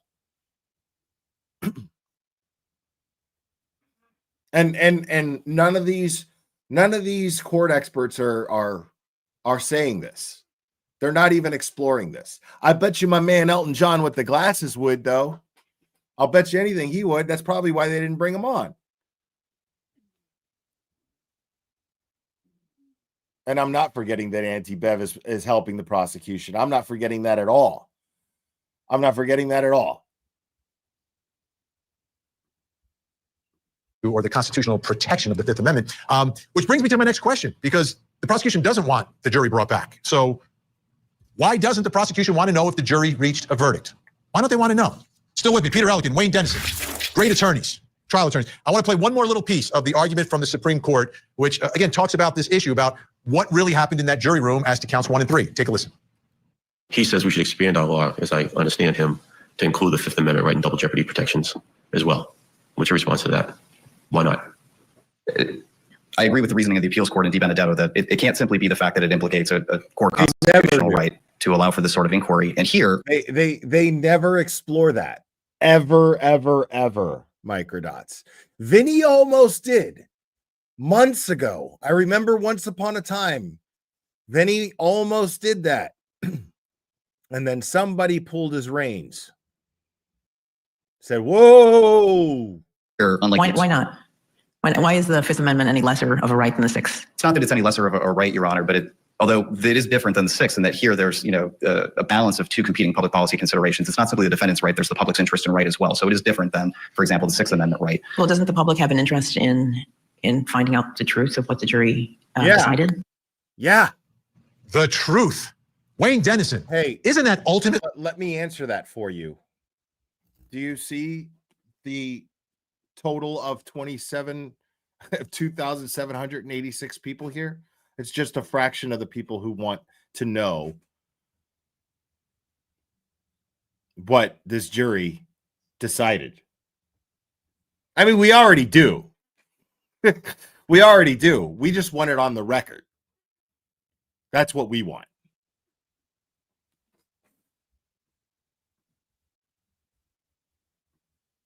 Ultimately, like the purpose of our system of justice to get to the truth, like whether it's the truth of what happened, who's responsible, or whether or not a jury agrees to a verdict. Why doesn't the prosecution want to know the answer to the question of whether or not this jury reached a verdict? I think there's probably two reasons. One of which is in every single trial you ever do, and I'm actually trying a case right now in that same courthouse. Every day the judge says you cannot, as a juror, deal with any outside influences. You can't talk to anybody. You can't hear from anybody. You literally can't go on the internet. And what happened here is you've released these people, quite frankly, into the wild on one of the most watched cases ever, and they will invariably have now gotten outside pressure. That's one issue. The second issue is the murder charge, quite frankly, is the only real bargaining chip that the prosecution actually has to see if they can ultimately get a plea deal here. Because that's the charge, that's the scariest charge. And if that goes away, the likelihood of a plea, I think, goes to zero. So they're not necessarily interested in the truth, is what you're telling me. Peter Ellikin, why from your perspective, why do you think the prosecution wants to know if the jury reached a verdict? Well, the prosecution remember, the defense is supposed to be an advocate for their client, but prosecution is supposed to be in favor of justice. Why wouldn't they nail this down and get this clarified? And there is precedent for bringing back jurors. They just recently did that with another local high-profile Boston case, the Boston Marathon case. They had to bring some jurors back. I don't know if it was a couple of years later or something. So they can do that. I don't see any kind of there's one thing that I haven't quite understood about the prosecution here is that they must have something in mind, but I don't see any plea deal ever happening in this case. And therefore, if I was a prosecutor, I think I would, knowing it's going to go to trial, I'd want to get rid of my weak charges. That was always the weakest, the murder that and they never even introduced any evidence at trial that she definitely intentionally killed him. So why wouldn't you want to get rid of that? And the manslaughter charge is the stronger charge, and that's the one I would be pushing. So I don't know about that, but I think that there is precedent for bringing jurors back, and I think it would really be nice to know one way or another. Let's nail this down. Did they, in fact, factually all agree not guilty on the 2 counts? Yeah, there's been a lot of protection of this jury, and I understand why this is a very divisive and heated sort of case, but there's a lot of cases like that, Wayne. Isn't there a way to bring the jury in, ask them a very focused question, and isn't it simple? Did you reach a unanimous verdict on count 1? Did you reach a unanimous verdict on count 2? Just answer yes or no, don't tell me anything else. And if you do that 12 times, and if you come back with 12 consistent answers, you kind of get an answer to the question pretty easily without interfering or delving into the process of the deliberations. There you go, Vinny. Okay, Vinny. All right. Here you go. I think you could do that. And quite frankly, you're going to get jurors who are going to have to be sworn to tell the truth. You're going to presume they're going to tell the truth. And if you ask them very narrow questions, I think you would, in fact, get an answer. Yeah, and we saw this in another case pretty recently, and I think it was in the beginning of this year, Peter Elkin, in the Murdoch case down in South Carolina. They brought back the jurors because of alleged interference by the court clerk. A judge questioned the jurors in court. They were sworn in. Their faces weren't shown. They were not revealed as to who they were. Only the ones who wanted to come forward came forward, and the judge got an answer. It just seems Massachusetts is very overprotective of anything related to the jury. Like nothing, like nobody goes near a juror ever. Oh, right. And in this case, it has worked out well. None of the jurors' identities have been revealed. The media was not informed of who they were. Everybody seems to be protecting them. So there are probably ways that they could pull the jurors, even get them to sign affidavits that the court could have control over, or bring them in. I don't know that has to be bring them in chambers in camera. They can do it in chambers so that we can keep their privacy intact. Absolutely. And we don't have to reveal because there's good reasons. We're out of time. Thank you, gentlemen. I'm Vinny Politan. You're right there. At least that guy like squeezed that in there, Olivia. He was making your point. Like this has nothing to fucking do with fucking. There's no worry about their anonymity being exposed. Stop it. That's not an issue. Stop it. And we'll keep digging for answers as the investigation continues.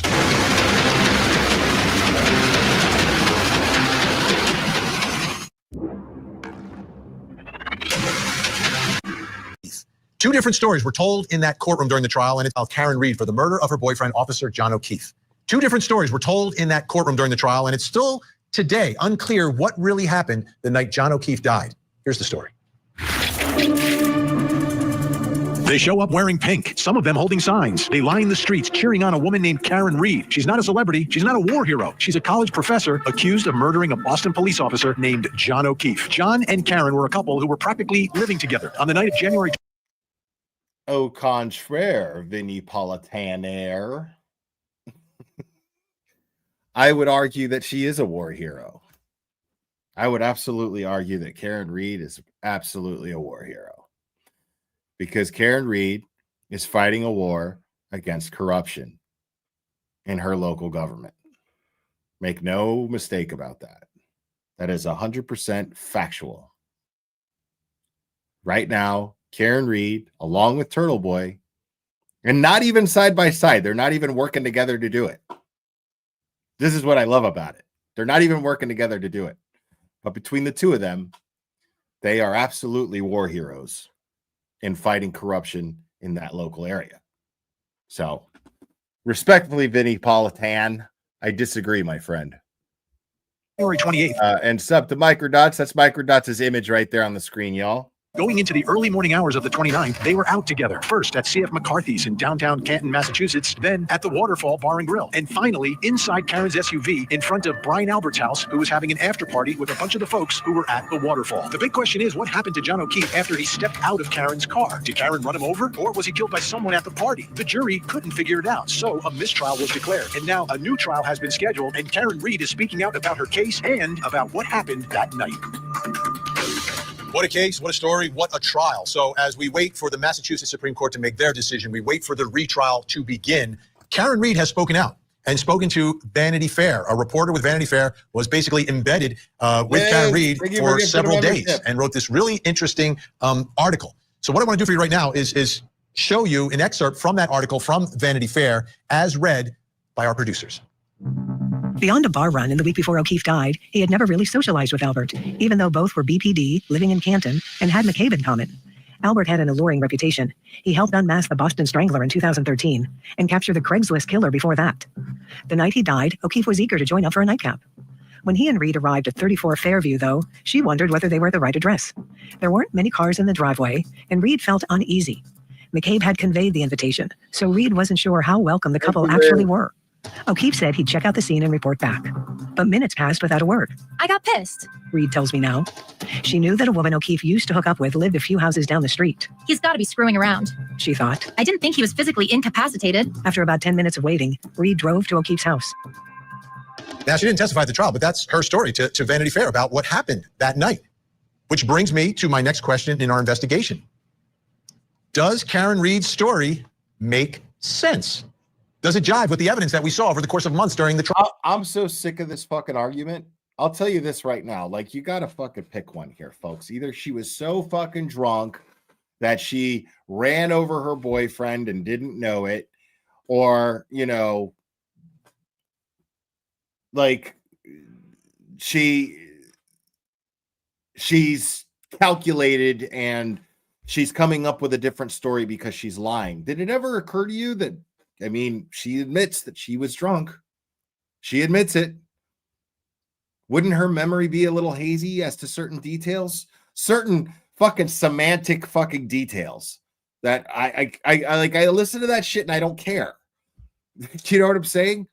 Because there are two independent witnesses hired independently by the FBI that determined that Karen Reed did not strike John O'Keefe with her vehicle, and John O'Keefe was not struck by a vehicle.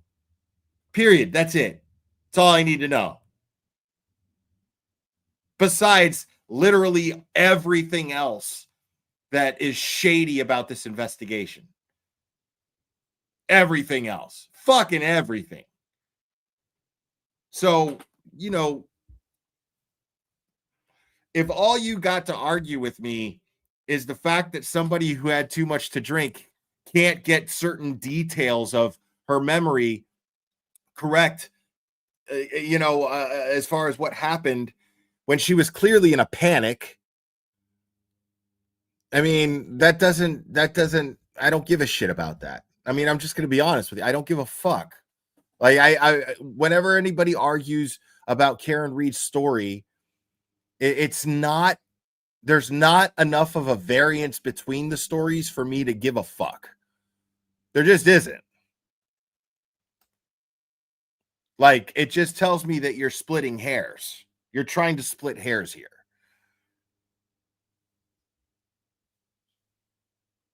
In the trial, does this story of Karen Reed, as she told Vanity Fair, does it make sense? Joining me, criminal defense attorney Peter Ellikin and the creator behind the Yellow Cottage Tales YouTube channel, Kevin Lenahan. Great to see you both. Thank you so much. Dude, like, Vinny does this every fucking time, dude. He does this every time. Like, I'm like, dude, fuck yeah, Vinny, man. You're killing it, dude. You're finally getting to, I mean, you're not getting to everything, but you're doing good, man. You're starting to look good, bro. And then fucking sure enough, man.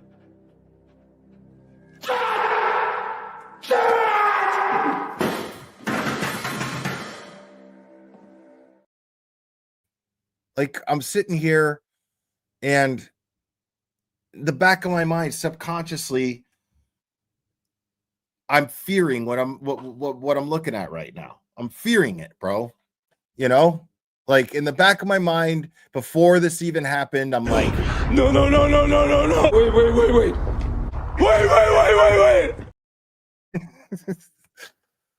Fucking Plevin, dude. Fucking Plevin. Ooh, you suck. Kevin, I'll begin with you. As you listen to that story, read the story, Karen Reed's version, big picture, does it make sense to you? I don't know why she'd be wondering whether he was incapacitated when she got home or when she woke up from the nap. It seems very strange to me that she would ever have that thought.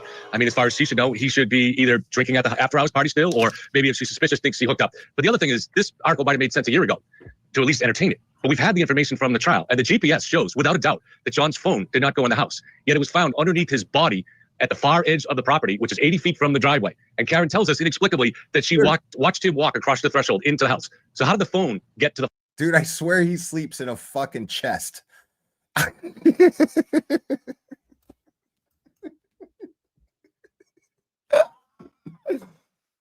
He sleeps in a fucking chest.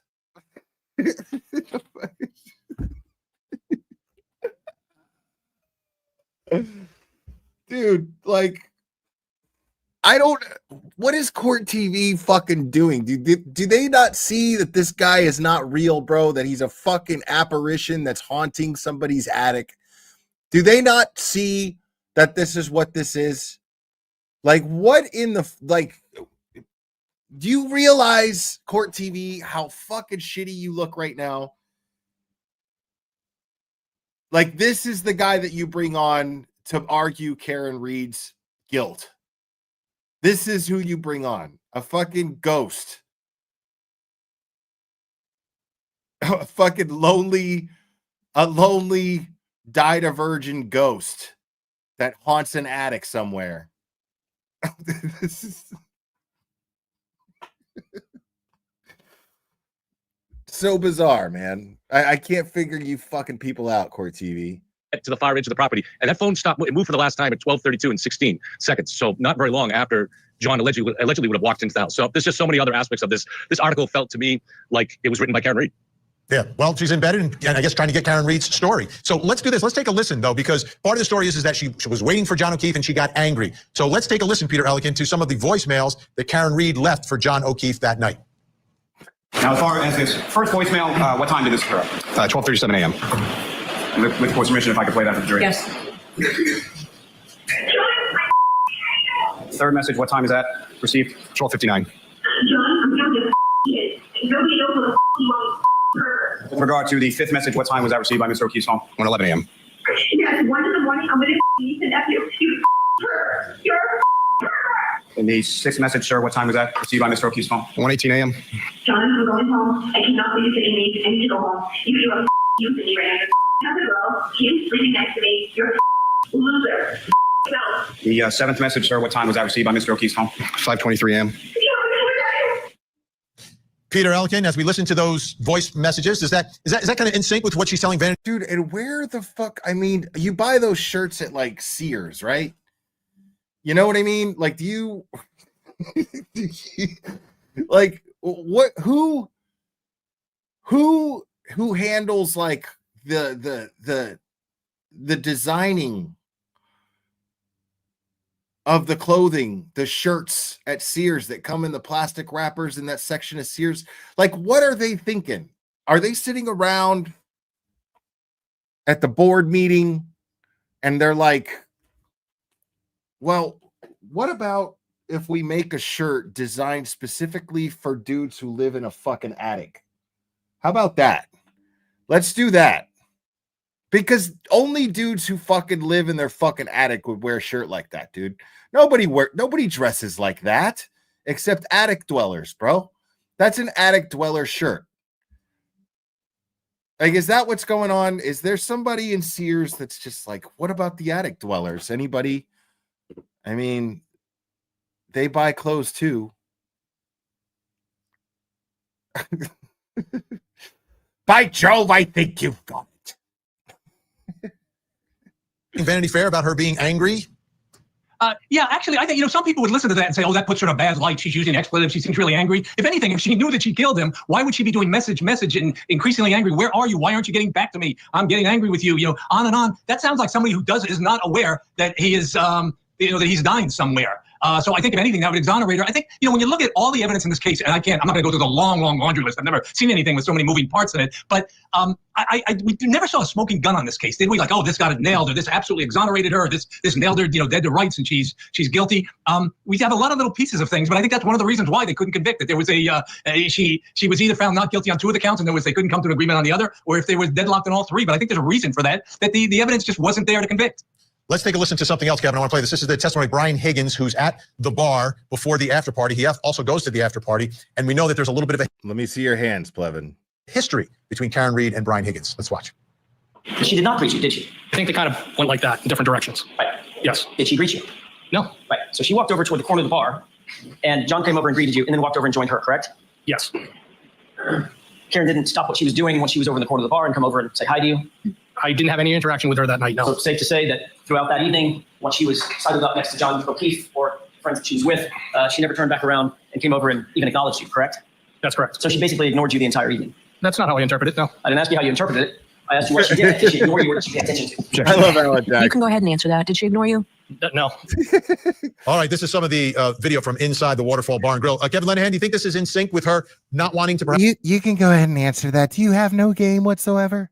perhaps go inside the house at the after party because it might be a little uncomfortable after what happened between her and Brian Higgins?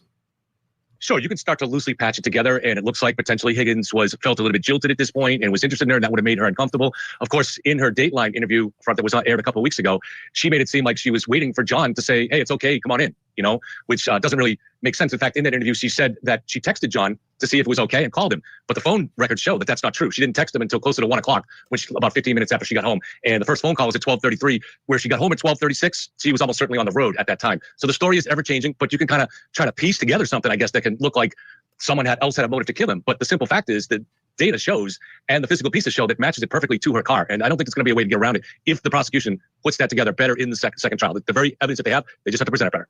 Now, the other thing from the Vanity Fair article seems to be there's a theme of jealousy, that she thinks that John O'Keefe maybe is hooking up with one of his exes at the after party or in one of the houses in the neighborhood. And that came out through the testimony of Jen McCabe, who was driving with Karen Reed that following morning to look for John. Let's take a listen to that testimony again.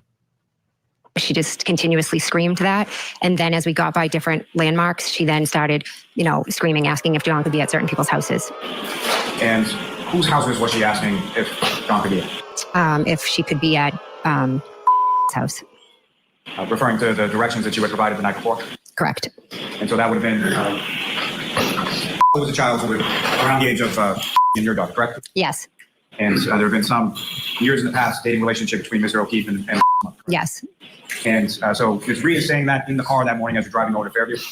Yes, she asked, could he have been with Ashley? And I looked at her and said no, because to me that was a crazy idea. Okay, Peter Elkin, the jealousy aspect here. I mean, I think there's two ways this could go. It could explain her anger and why she drove away without John from her perspective, and he's in the party, she's afraid of that. But it also could kind of leak into a reason to get mad and maybe hit him with the car.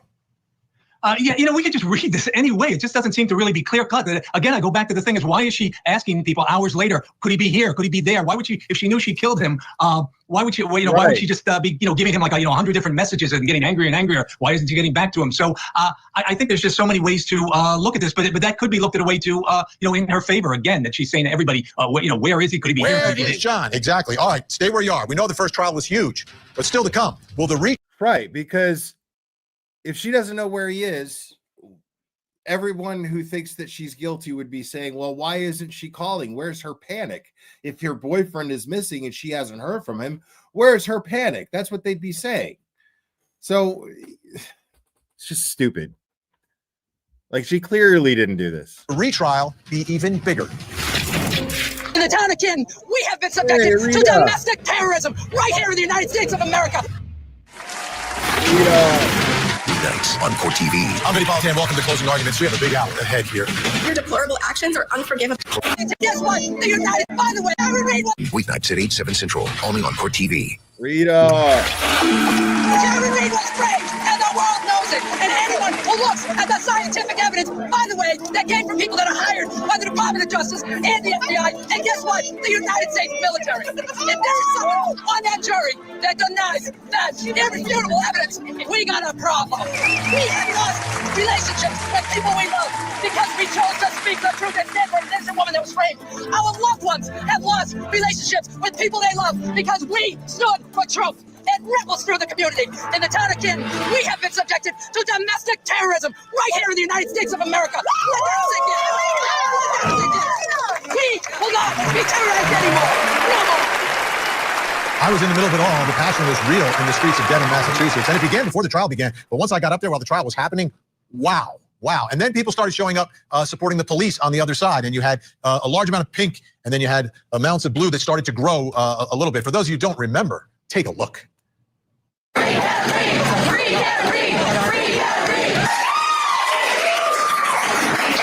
Folks, this is what it looks like when you bring false charges against an innocent person. The Commonwealth did their worst. They brought the weight of the state based on spurious charges, based on compromised investigation and investigators and compromised witnesses. This is what it looks like. And guess what? They failed. They failed miserably, and they'll continue to fail. These circus animals went down there to harass the O'Keefe family. Have some respect. A man has died. He's lost his life, and his children lost 3 adults that took care of them. I believe that she's been framed.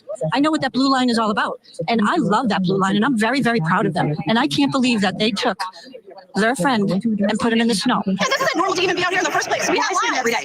I stream it every day, but it really bothered me that they won't leave the O'Keefe family. That's why we're here. We are done with the majority win. You stand for the right thing, even if you stand up. Even if you stand for the O'Keefe family, you stand for John O'Keefe. This is an abomination what's happening. They're treating this like it's a recreation, like it's lost. It's all fun. I'm not from Texas, like my colleague here. I'm a Boston kid, but I'll repeat what he said, which is we ain't got no quit. It was a trial unlike any other, but we saw some Scott McGinnis there. That was fucking awesome. There's going to be another one, which brings me to my next question. Will the retrial be even bigger? Still with us, criminal defense attorney Peter Ellikin and YouTuber Kevin Lenahan, Yellow Cottage Tales. Kevin, the energy, the passion obviously was real in the streets. It started to grow on the other side. So as we're getting ready for another trial, from your perspective, is the energy, the passion still there? Does it still exist? Has it dissipated? Absolutely, and it looks like there's going to be new evidence. And also both sides have motioned to postpone the trial until April. There's going to be a lot of new experts that are going to testify for the prosecution. The big new evidence is they should have been able to get GPS from the car, and they weren't able to because the entertainment system's software hadn't updated. That software seems to have finally taken place, and now they're trying to schedule to get that chip off done. We'll know exactly where that car went with timestamps. So that could really change a lot of what happens here. But I also think we're going to get from experts a better explanation from the prosecution to explain John's injuries, which do, understandably, to people in the public seem strange. Like, how do you explain his lack of other injuries besides what happened on his arm and stuff like that? So I think some of the passions are justified by what looks like odd things, but most of these odd things eventually have explanations, and most of them came out in the trial. But we do you expect what we see here to happen again? Do you expect this to happen again? Or have people sort of forgotten about this and moved on? Oh, no, it's only going to be bigger. Only bigger. Okay. Peter Ellikin, let me ask you, generally speaking, I come from the school of thought that a retrial, it's always advantage prosecution. There are some issues with some of the witnesses who testified for the Commonwealth in the first case. What do you think about this retrial? Is it traditional advantage prosecution? I wouldn't say so. I think it's going to be a very different trial. First of all, I think that they're probably going to be Angel gifted 5 memberships. Thank you so much, Angel Australia. Thank you, mate. Oh my goodness.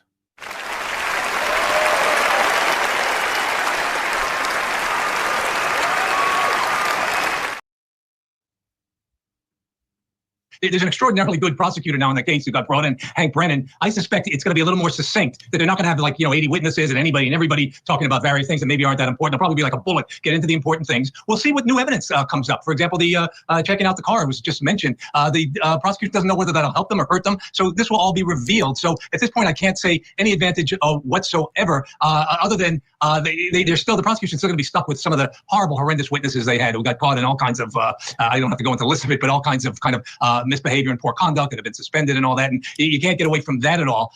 As far as outside the building, I think the passion is going to be, I've never seen any case in all the decades I've been doing criminal law in Massachusetts that had higher passion going on. I mean, we've had bigger cases. Like, for example, I just mentioned the marathon bomber case where all those people got killed and maimed and all that. That wasn't controversial. Everybody hated the, defendant from bad, and nobody debated any facts. We all knew he was guilty, and that was different. This one, though. This is Sacco and Vanzetti. Same courthouse, just, I don't know, 100 years later, 120 years later. Let me ask you, Kevin, people took this very personally. It became very personal, all the arguments. We got about 20 Plevin, bro. Plevin, Vinny. Seconds here.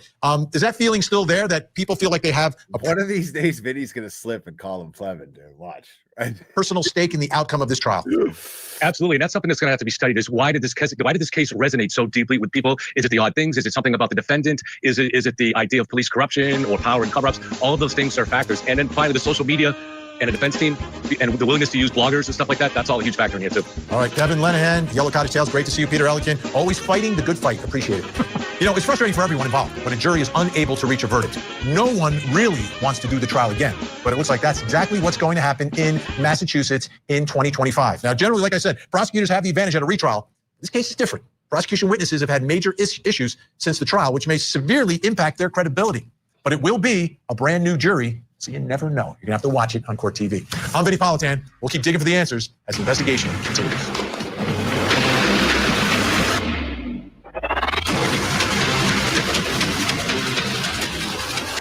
All right, Vinny, you suck, dude.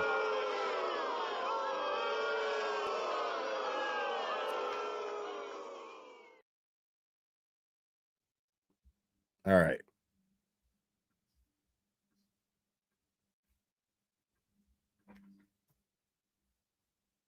Let's do it, guys. Let's do it.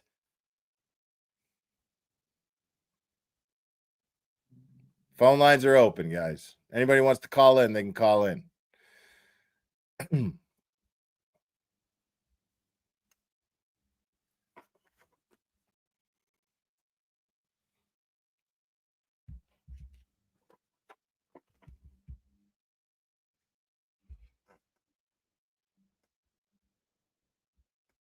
Vinny is asinine.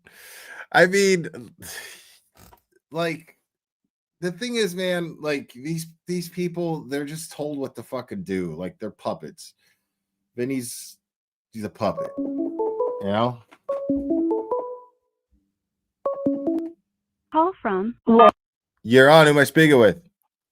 Hey, Mr. Glera, how are you? It's Laura from New Jersey. Hi, Laura from New Jersey. Hey, you know what?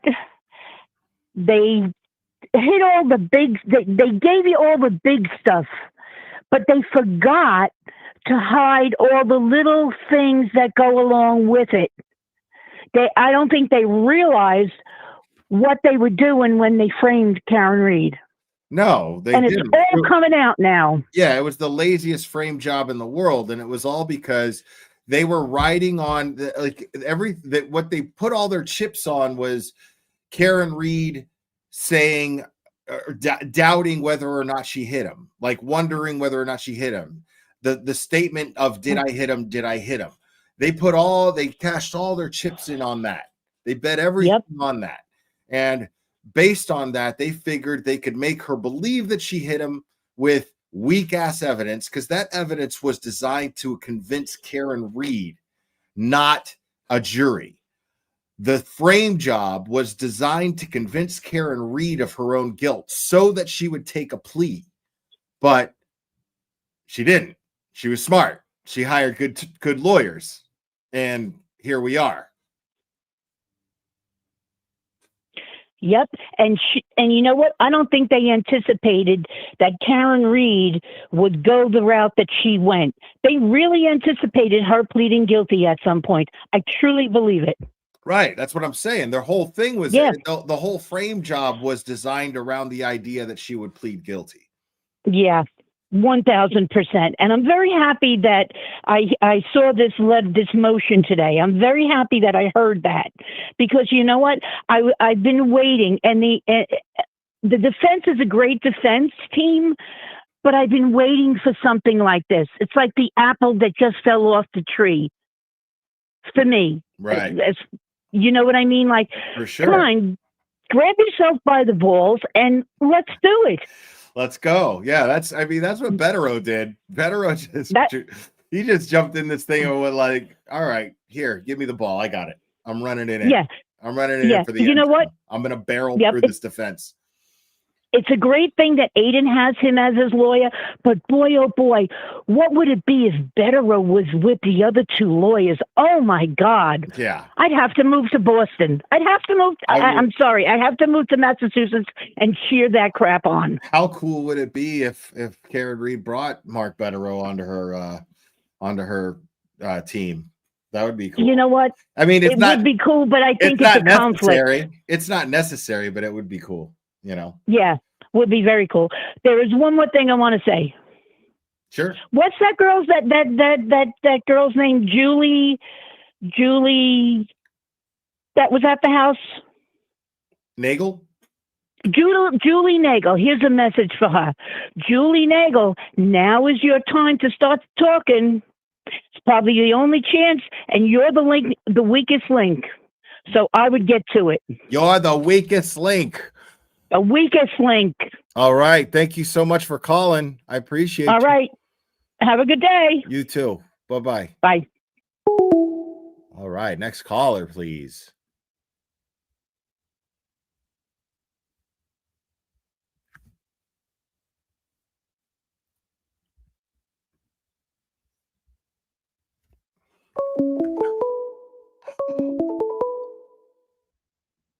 Call from. You're on. Who am I speaking with? This is Adam from Wisconsin. Adam from Wisconsin. What's up, man? I don't claim Wisconsin, but I just live here. But anyways, mark my words. When the ship starts to sink, they're going to start pointing fingers.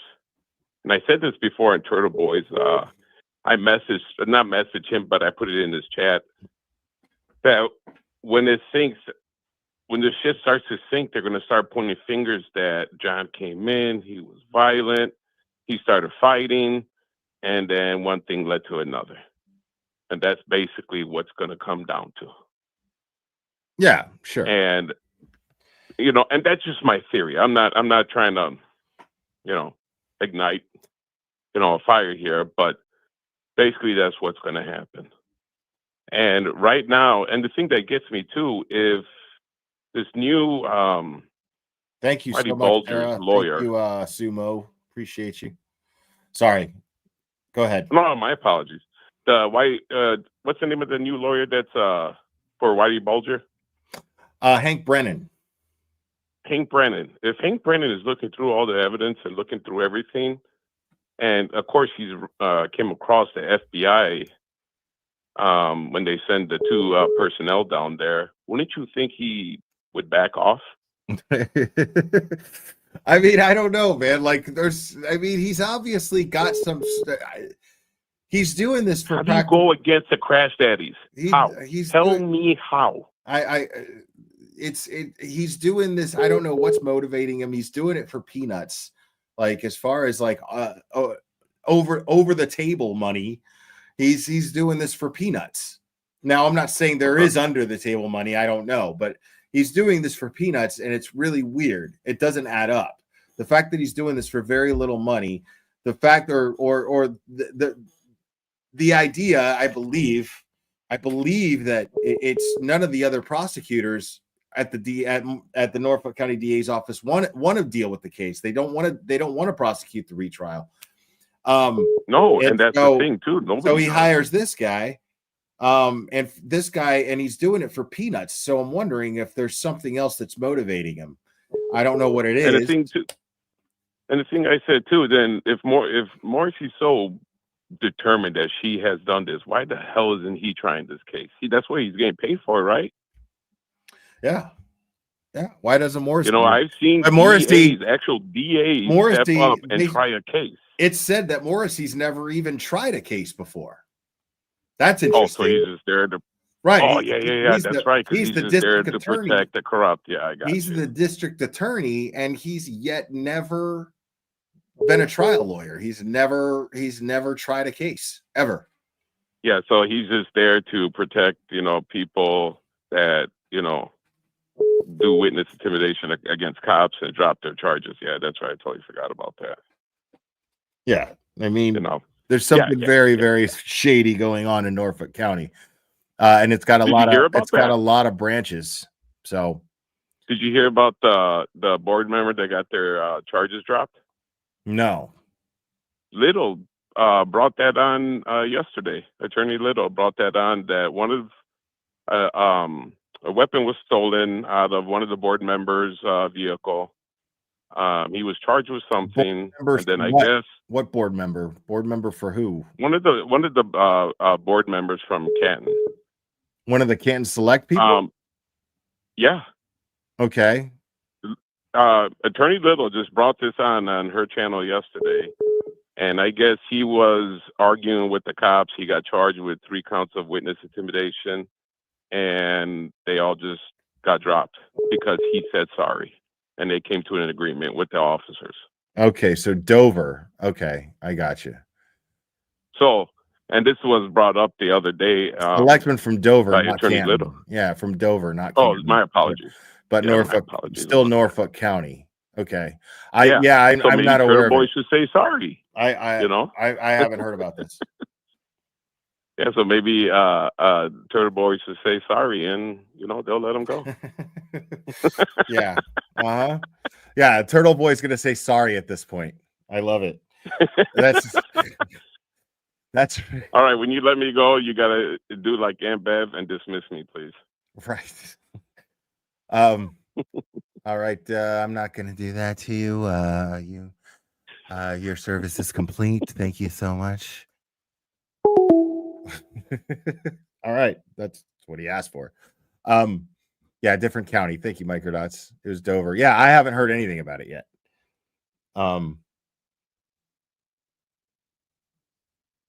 So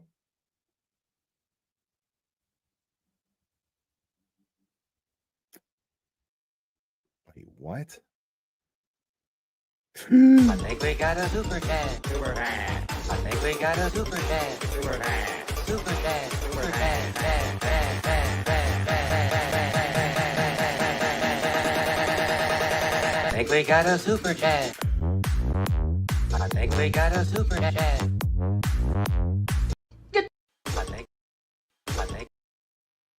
Mike B from the 413. Thank you so much. Dover Select Board, not Canton, but he got his guns and cat stolen. What?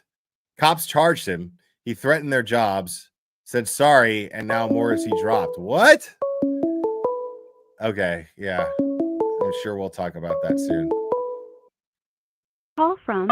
You're on. Who am I speaking with? All right.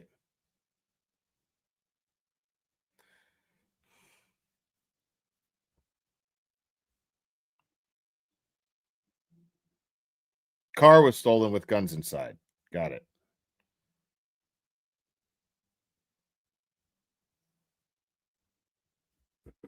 And the guy said sorry.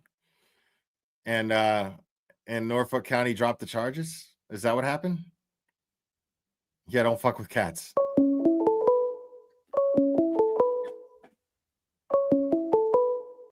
Call from. You're on. Who am I speaking with? Hey, Will, it's Mark. What's up, Mark? What's going on, man? Chilling. Just a quick story. So, my basically my sister's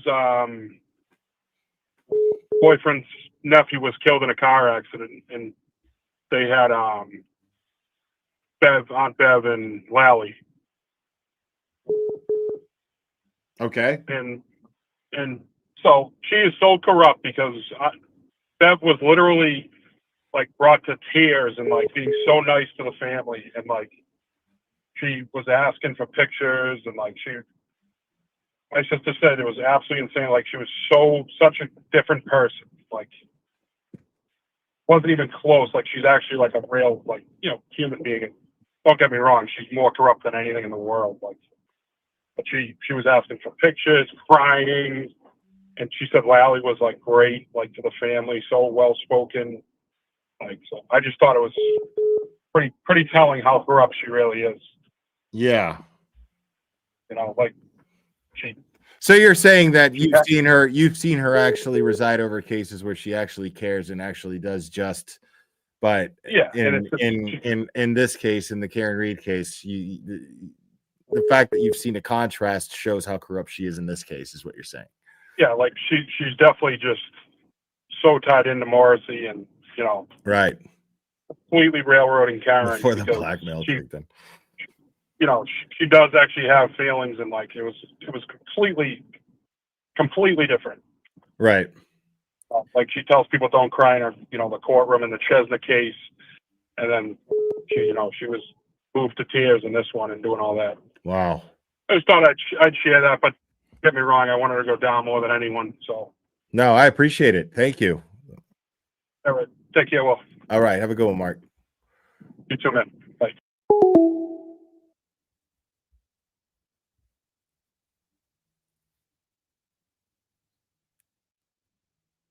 I mean, yeah, she knows the difference between right and wrong. This isn't negligence. She knows what the fuck she's doing. You know what I mean? It's like she knows what she's doing.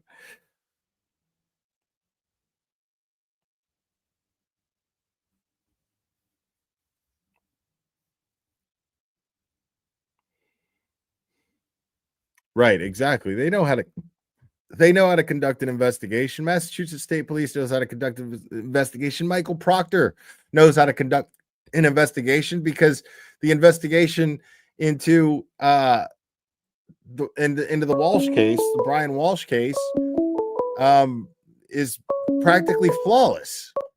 Call from. You're on. Who am I speaking with? It's Mike B from 413, Will. What's going on, Mike B for the 413?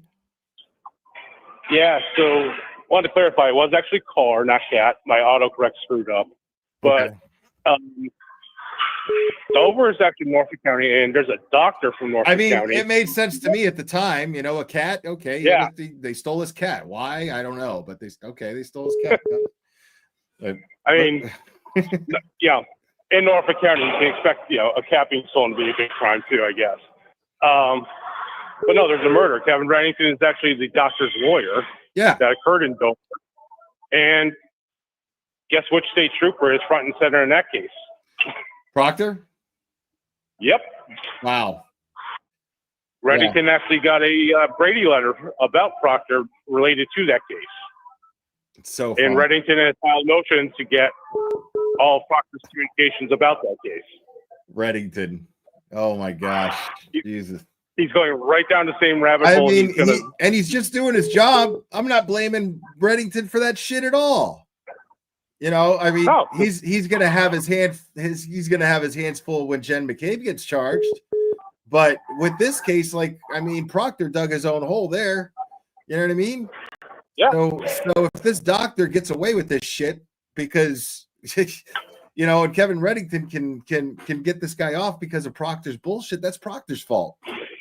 That's Reddington doing his job. Exactly. And I personally think that's why he agreed to help Jen McCabe. He saw an opportunity to do some dirt digging for his other client. Right. He saw an opportunity to get some inside dirt on Michael Proctor for his other client.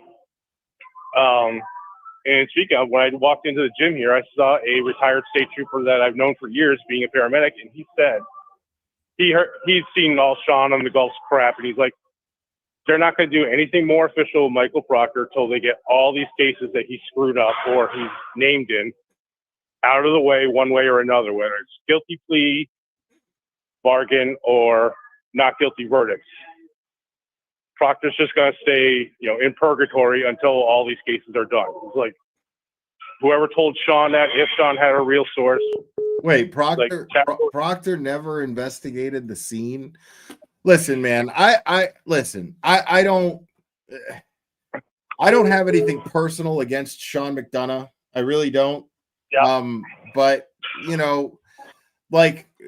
I was getting into it with somebody on Twitter, one of his mods, and I saw that. She's just not very smart. I mean, and to me, it's not very smart to have someone like her speaking for him. You know what I mean?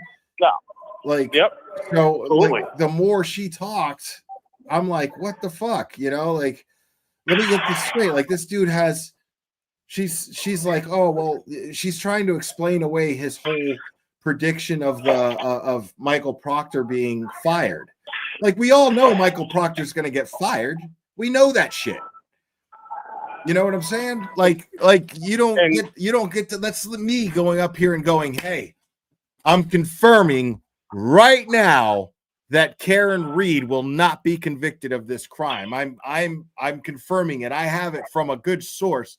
Like, no, everyone knows that already. We all know that. We know Michael Proctor is going to get fired from the MSP. We know that. Like, it's just a matter of time. There has to be things happening. So it's not, he doesn't get to take credit for a source telling him that, you know, like any asshole could. You know how many DMs I get from people that tell me bullshit like that? And I'm just gonna go, oh, I have a source that told me. No, dude.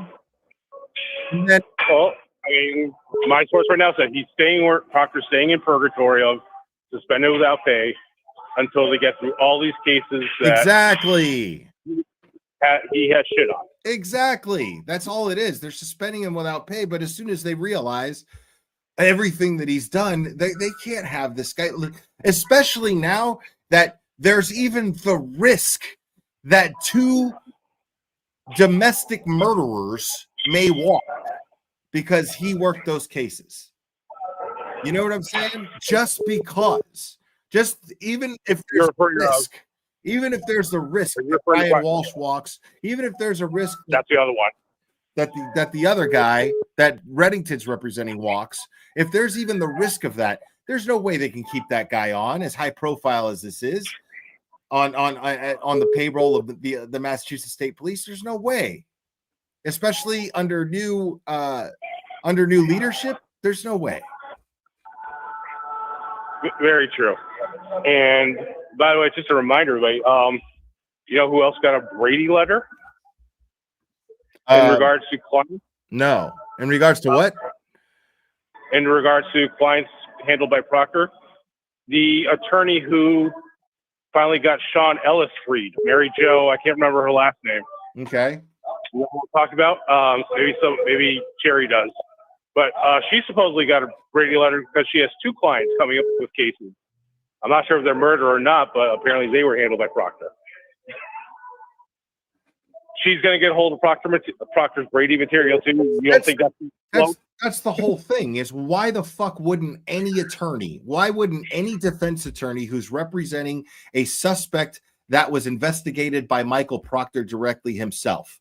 Why wouldn't they? You know what I mean? You would be a fool as a defense attorney to not use Michael Proctor's lack of credibility at this point. You'd be a fool. Yeah, because then eventually your client gets out because you were ineffective counsel because you didn't go after it. Right. You could get disbarred for not using it. You know what I'm saying? Or at least reprimanded by the bar for not doing. I mean, exactly. Why wouldn't you do that? That would be crazy to not do that. Yeah. But no, the last thing this guy said to me before he took off for a day was, he's like, when it comes from real credible sources like Ted Daniel, Turtle Boy, that Proctor's fate is about to be announced, will be right about the time that Josh Levy makes his ultimate decision as to who is getting charged and if so, with what. He's like, that's when you get reliable information as to when Proctor's getting fired. Right. Right. It'll be like you'll get a day's jump on Josh Levy announcing he's made arrests and indictments. It'll be the day before. Yeah. So the state police can look like they did something about Proctor beforehand. Yeah. Agreed. And then announced that they backdated it. Olivia disagrees with you. Okay, that's fine. What does she think? I can't read the chats while I'm on the phone. All she said was disagree. That's all. But I mean, it's all good, man. I got to move this along, but I really appreciate you calling, man. Thank you so much, and I appreciate you and all your interaction. I recognize your handle, and thank you for all your interaction in the chat and your support. I do appreciate it, man. No problem, man. All right, man. All right, take care, guys. Have a good one. All right, bye. Bye. All right, so That's it for phone calls, guys. Lines are closed. So let me see something here.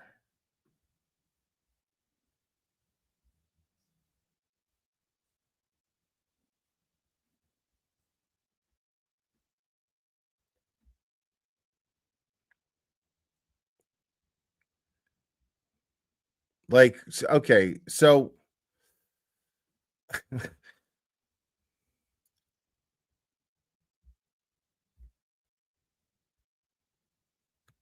so if you remember when I went over, not yesterday, but the day before, Krusty Panties live stream, and Sean McDonough was on there. I mentioned that he had a mod. I mentioned that he had a mod. Hold on, let me go over this real quick. Olivia Nile is explaining. I said I disagree that Proctor will be held in purgatory until until after those other cases. Okay, got you. MSP will probably confirm after appeal process, but like Proctor's been as good as fired for months now. Agreed. He has been as good as fired for months now. I mean, we all knew that. Come on. So this person, I mentioned, I was like, and I told a story. I didn't name any names. I had no intention of actually pointing someone out and embarrassing them. That was never my intention. I never did that. And I just told the story because I was like, now it makes sense why this person who is a mod for Sean McDonough would have done this. And I don't have a screenshot of what she was asking for, but here she mentions, and I said, I was like, man, I felt like throwing this person out a fucking window. I said something to that effect on my live stream. And of course, this person says here, she decides she isn't getting enough attention and puts herself out here. So, I'm going to do her a solid and give her the attention she's looking for. I was trying to save her the embarrassment, but, so she posts this. I am the person the glarer wants to throw out the window. And this is Reality Check. And she says, I am the person the glarer wants to throw out the window. What I tried to do was to have creators coordinate their times so that those of us who were paying for memberships could participate. So I don't even need the screenshot of what she tagged all of us in. She tagged a shit ton of us. And she says, what I tried to do was to have creators coordinate their times so that those of us who were paying for memberships could participate in all their lives. It wasn't intended to come across as controlling, but rather, and I don't know what the part 2 is here, I guess, but rather to benefit both the creators and members. If they would coordinate the times, we could all participate in all the lives, which would benefit them viewer-wise and us member-wise. I have apologized to him and Dr. Turtle Boy if it was received wrong. No, it was received correctly. That's the point, is you're just lacking the self-awareness, Reality Check. And again, since you wanted all this attention, then here, now you have it. Reality Check. So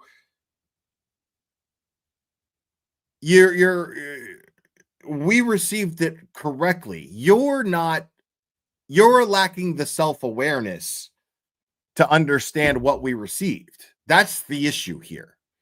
So I responded with, nobody misunderstood what your intention was. I had no intention whatsoever of causing you any embarrassment, but your overwhelming need for attention has brought us here. Since you're playing victim, I guess I have to bring receipts. And so I did. And this was my response. And you could see she tagged Meredith. She tagged, I don't know who this person is. She tagged the Calling All Beings guy, Mazza, Young Jerks, Broken Baker, Turtle Boy. I mean, she tagged everybody in this and sent this thing basically telling us all what we should be doing is we should coordinate all of our time so that none of us creators overlap each other, right? So that none of us creators overlap each other. So, and it's just really funny. Yeah, exactly a pick me girl. And so, and yes, Meredith says I was in that, and it was, and I was nominated to be the coordinator. That's right. She even told Meredith, she didn't ask her. She was like, and Meredith would be the one that everyone coordinates with. So now she just gives Meredith a fucking job, right? Now this isn't about drama. This is about humor. This is just very funny. Trust me, this is just about something that's very funny. So all of a sudden, she decides she is going to wake up one day and she wants to tell all of us YouTube creators who are covering the Karen Reed case and the Turtle Boy case, that what we need to do is since there are members who want to be able to catch everyone live, paying members, that we need to coordinate our times to accommodate all of them. First of all, that's fucking impossible. Okay? It cannot be done. And it cannot be done for the simple reason that everyone has schedules and everybody just kind of does their own thing. And another point that I made later on, I don't have the screenshot of it, but I made the point that it, and I left the chat, so I can't go back and look at it. But another point that I made was like part of the reason, and I'm going to let you guys in on a little secret here that all of us YouTube creators have. Part of the biggest benefit, at least for me, okay, of being a YouTube creator is I get to do whatever the fuck I want. I get to come on here whenever the fuck I feel like it. Talk about whatever the fuck I want. This is all on my terms. Why in the fuck would I give up that one luxury by coordinating people? Are you going live? Are you going live? I don't want to go live when you go live, blah, blah, blah, blah, blah. And I already kind of fucking do that.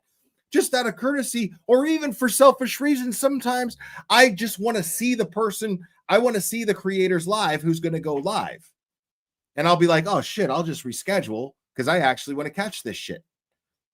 You know what I mean? We already do this. But I kind of explained that. But yeah, so she decides that she's going to nominate fucking Meredith to coordinate all this shit. And she gives Meredith the biggest fucking most stressful fucking headache of a job that anybody could have, which serves the exact opposite purpose of why we have YouTube channels. It's amazing. So but you know, she's not a control freak. Okay, got it. She's not trying to control anything, right? So here's my response, and I say, okay, so I guess I got to be the one to say it. What you're proposing has been tried before, because I've been on this platform for a long time, guys. What you've been proposing has been tried before. I've never had a good experience with it. Try and think of it like communism. It's a nice thought in theory, but when you apply it to real life, it simply never works. My viewers don't seem to mind catching the replay if someone who draws more people in is live at the same time. I'm just grateful for the audience I get, and so far, I haven't heard any complaints. I, for one, am going to go on with the old, if it ain't broke, don't fix it method I've been running with so far. I already make an effort to not go live if I know someone else is, but we all have schedules and do what we can. It seems to work out fine enough for everyone. So, I mean, and then, you know, she responds with, well, Will, your tractor is sexy. I don't know what the fuck that means. Owl baby, but it would also give you an opportunity. I don't know what that means either. Give you an opportunity to go and watch and contribute to other people's lives. Like she's trying to sell me on some shit, like as if she's just this guru on YouTube. She doesn't even have a fucking channel. And she's trying to school me on what my benefits are as a fucking creator. Get the fuck out of here. And then I bit my tongue, as I stated in my last live stream. I was still respectful, even though, yeah, at this point, I felt like throwing her out of a fucking window. It's a nice thought, but respectfully, I'm good. Thanks. That was my response.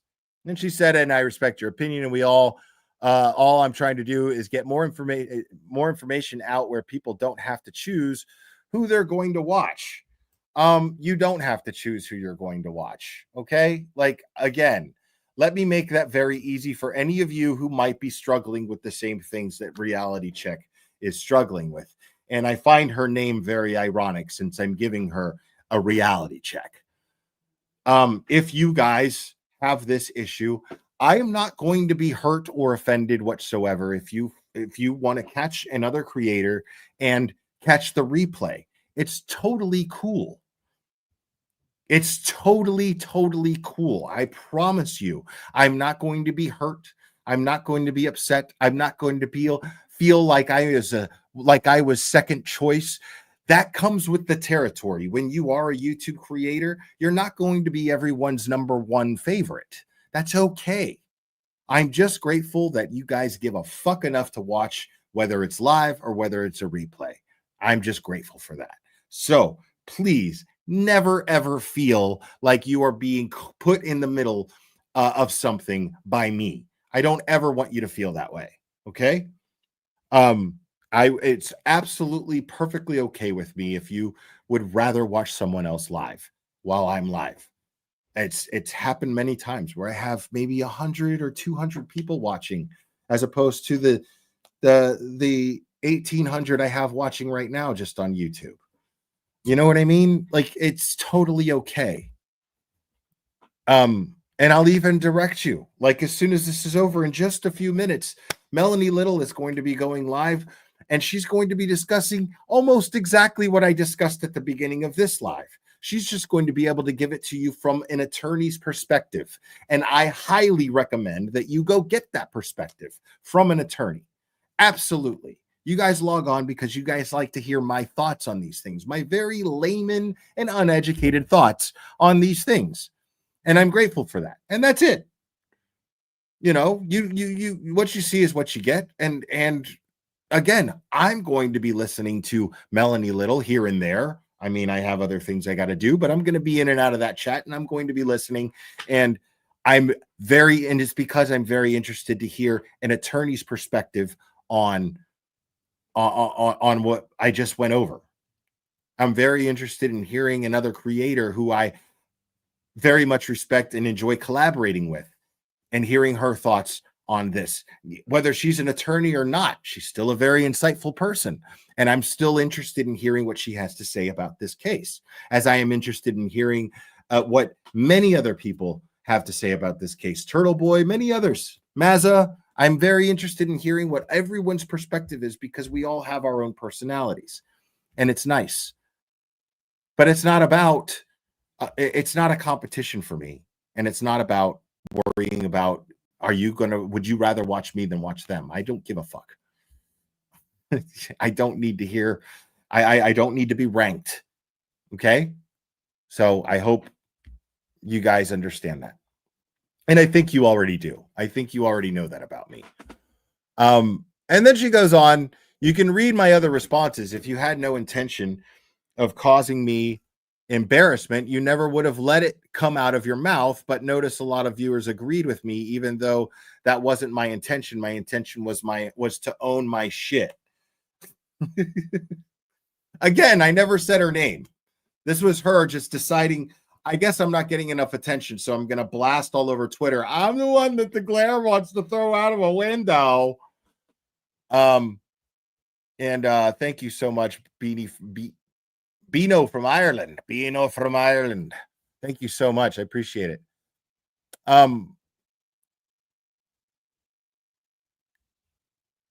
And then this person, just a guy, says, sadly, it's just about the money for some. Most of us that come here do so to share opinions, ask questions, or provide information pertinent to this case. Most of us do this, blah, blah, blah, blah, blah, blah, blah, blah, blah, blah, blah, blah, blah.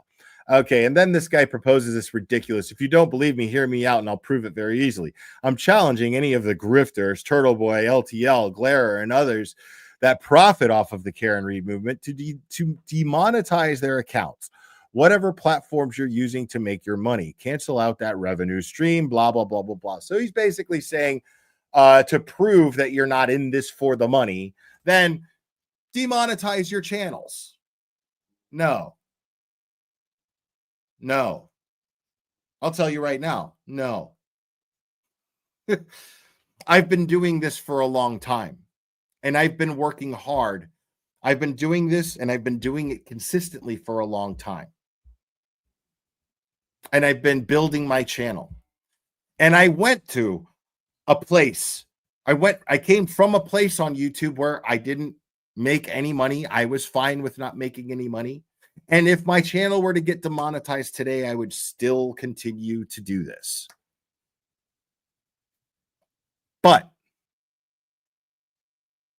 if there's money to be made, make it. I learned that a long time ago. If people feel that their method of showing support is monetary, and that's how they express their support, who am I to argue with that? But I do value just as much every other person who comments in this chat and says something insightful. Every single one. Anybody who says something insightful, I value. I value everyone just simply being here, and I'm grateful for it.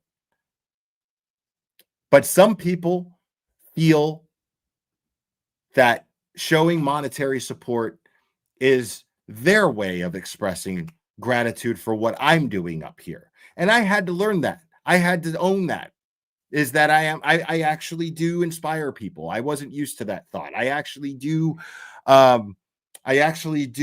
relate to people, and people feel grateful that they have somebody up here talking and expressing their feelings because I share them into the words that I choose to use. And I think that that's awesome.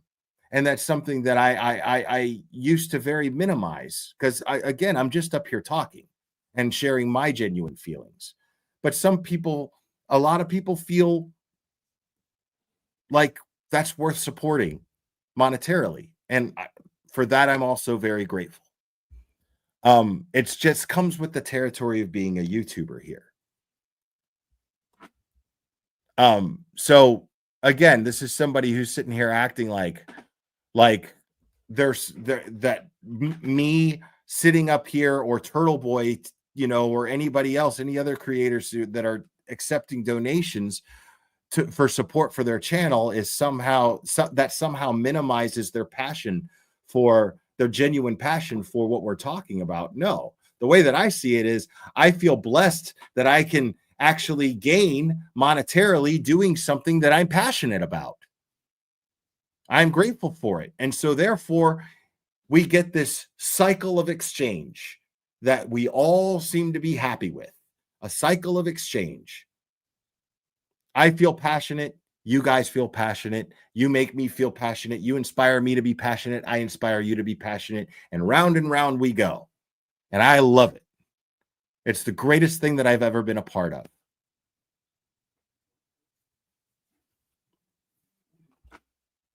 So I'm simply grateful for that. But no, go fuck yourself, because I worked my ass off to get to this point with my channel. Go fuck yourself. It's just that simple. And then she says, I'm not disagreeing with that at all. But I also think expecting people, but see, I was going to get to another, and then she just argues, and it's just stupid.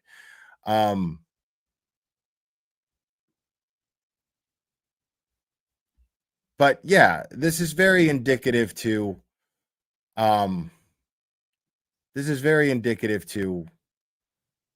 on the Gulf, and why he would have somebody like this as his behavior. Petty Patty, I love Petty Patty. Is Petty Patty even in the chat right now? Hey, I know a reaction channel turned lolcow that tried to make everyone else in the community feel bad because they didn't agree with having the idea, and then they threw a cute little fit about it. But go off, sis. Just make a comparison out loud. And this isn't even, I'm trying to see something else here that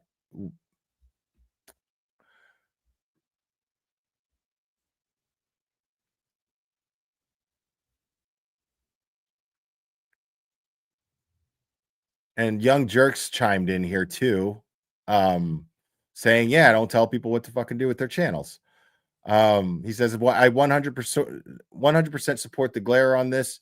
She was unhinged. Almost every creator left that chat because of how she was acting. Will was the only one I saw that tried to reason with her, and she didn't take it well. Left the chat and got the most ridiculous BS from her. So there you have confirmation from Mike from Young Jerks, because he was in that chat as well. But what I was trying to get at was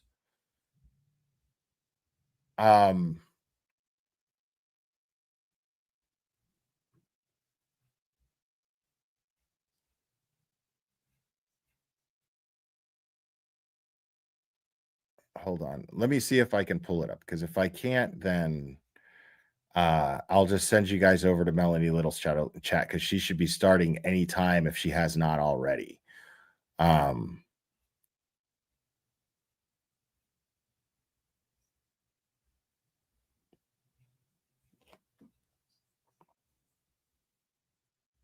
Okay, here we go.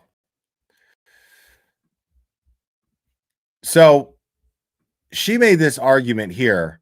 As I recall, this is about Sean McDonough's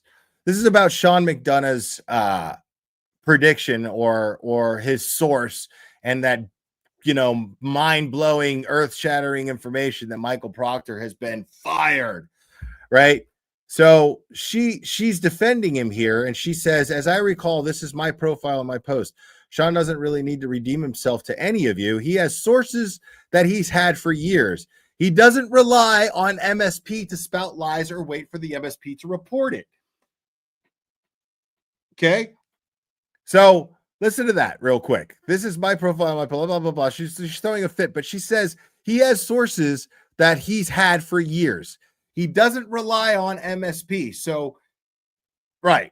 So my response to that was, so let me get this straight. He has inside information about the Massachusetts State Police, but no sources in the Massachusetts State Police, because he doesn't trust the Massachusetts State Police for information. So where are Sean's sources? How are Sean's sources reliable? How are Sean's sources about Massachusetts State Police inside doings? How are those reliable if his sources are not within the Massachusetts State Police? Because inside dealings of the Massachusetts State Police that I would find reliable would only come from a source that's within the Massachusetts State Police. There's no way that that would be reliable on any other level. And Sean knows this. So reality check just completely and totally just fucking sunk his credibility right there. And of course he responds, that's cute, Will. Keep obeying, hermanito. Siga la plata. Right. Okay. So of course, right there, Sean has now shifted on to plevinisms, and now Sean is calling me a grifter, but in Spanish. I love it, because the truth hurts. So anyways, guys, I am going to wrap this up. You guys are absolutely fucking amazing. I had a great time hanging out with you guys. Make sure go over to Melanie Little's channel. Make sure to let her know that it is a Glare raid. And I will see you guys over there. You guys are absolutely fantastic. Thank you guys for all the support. Thank you guys for subscribing. If you're new subscribers, I really hope you enjoy the channel moving forward. I hope you're enjoying it so far. And thank you guys for hitting the like. If you guys have not hit the like already, please do so. It really helps me out. You guys are amazing, man. You guys are absolutely fantastic. I love you guys very much. I love you guys very, very much. And we will do this again very soon, my friends.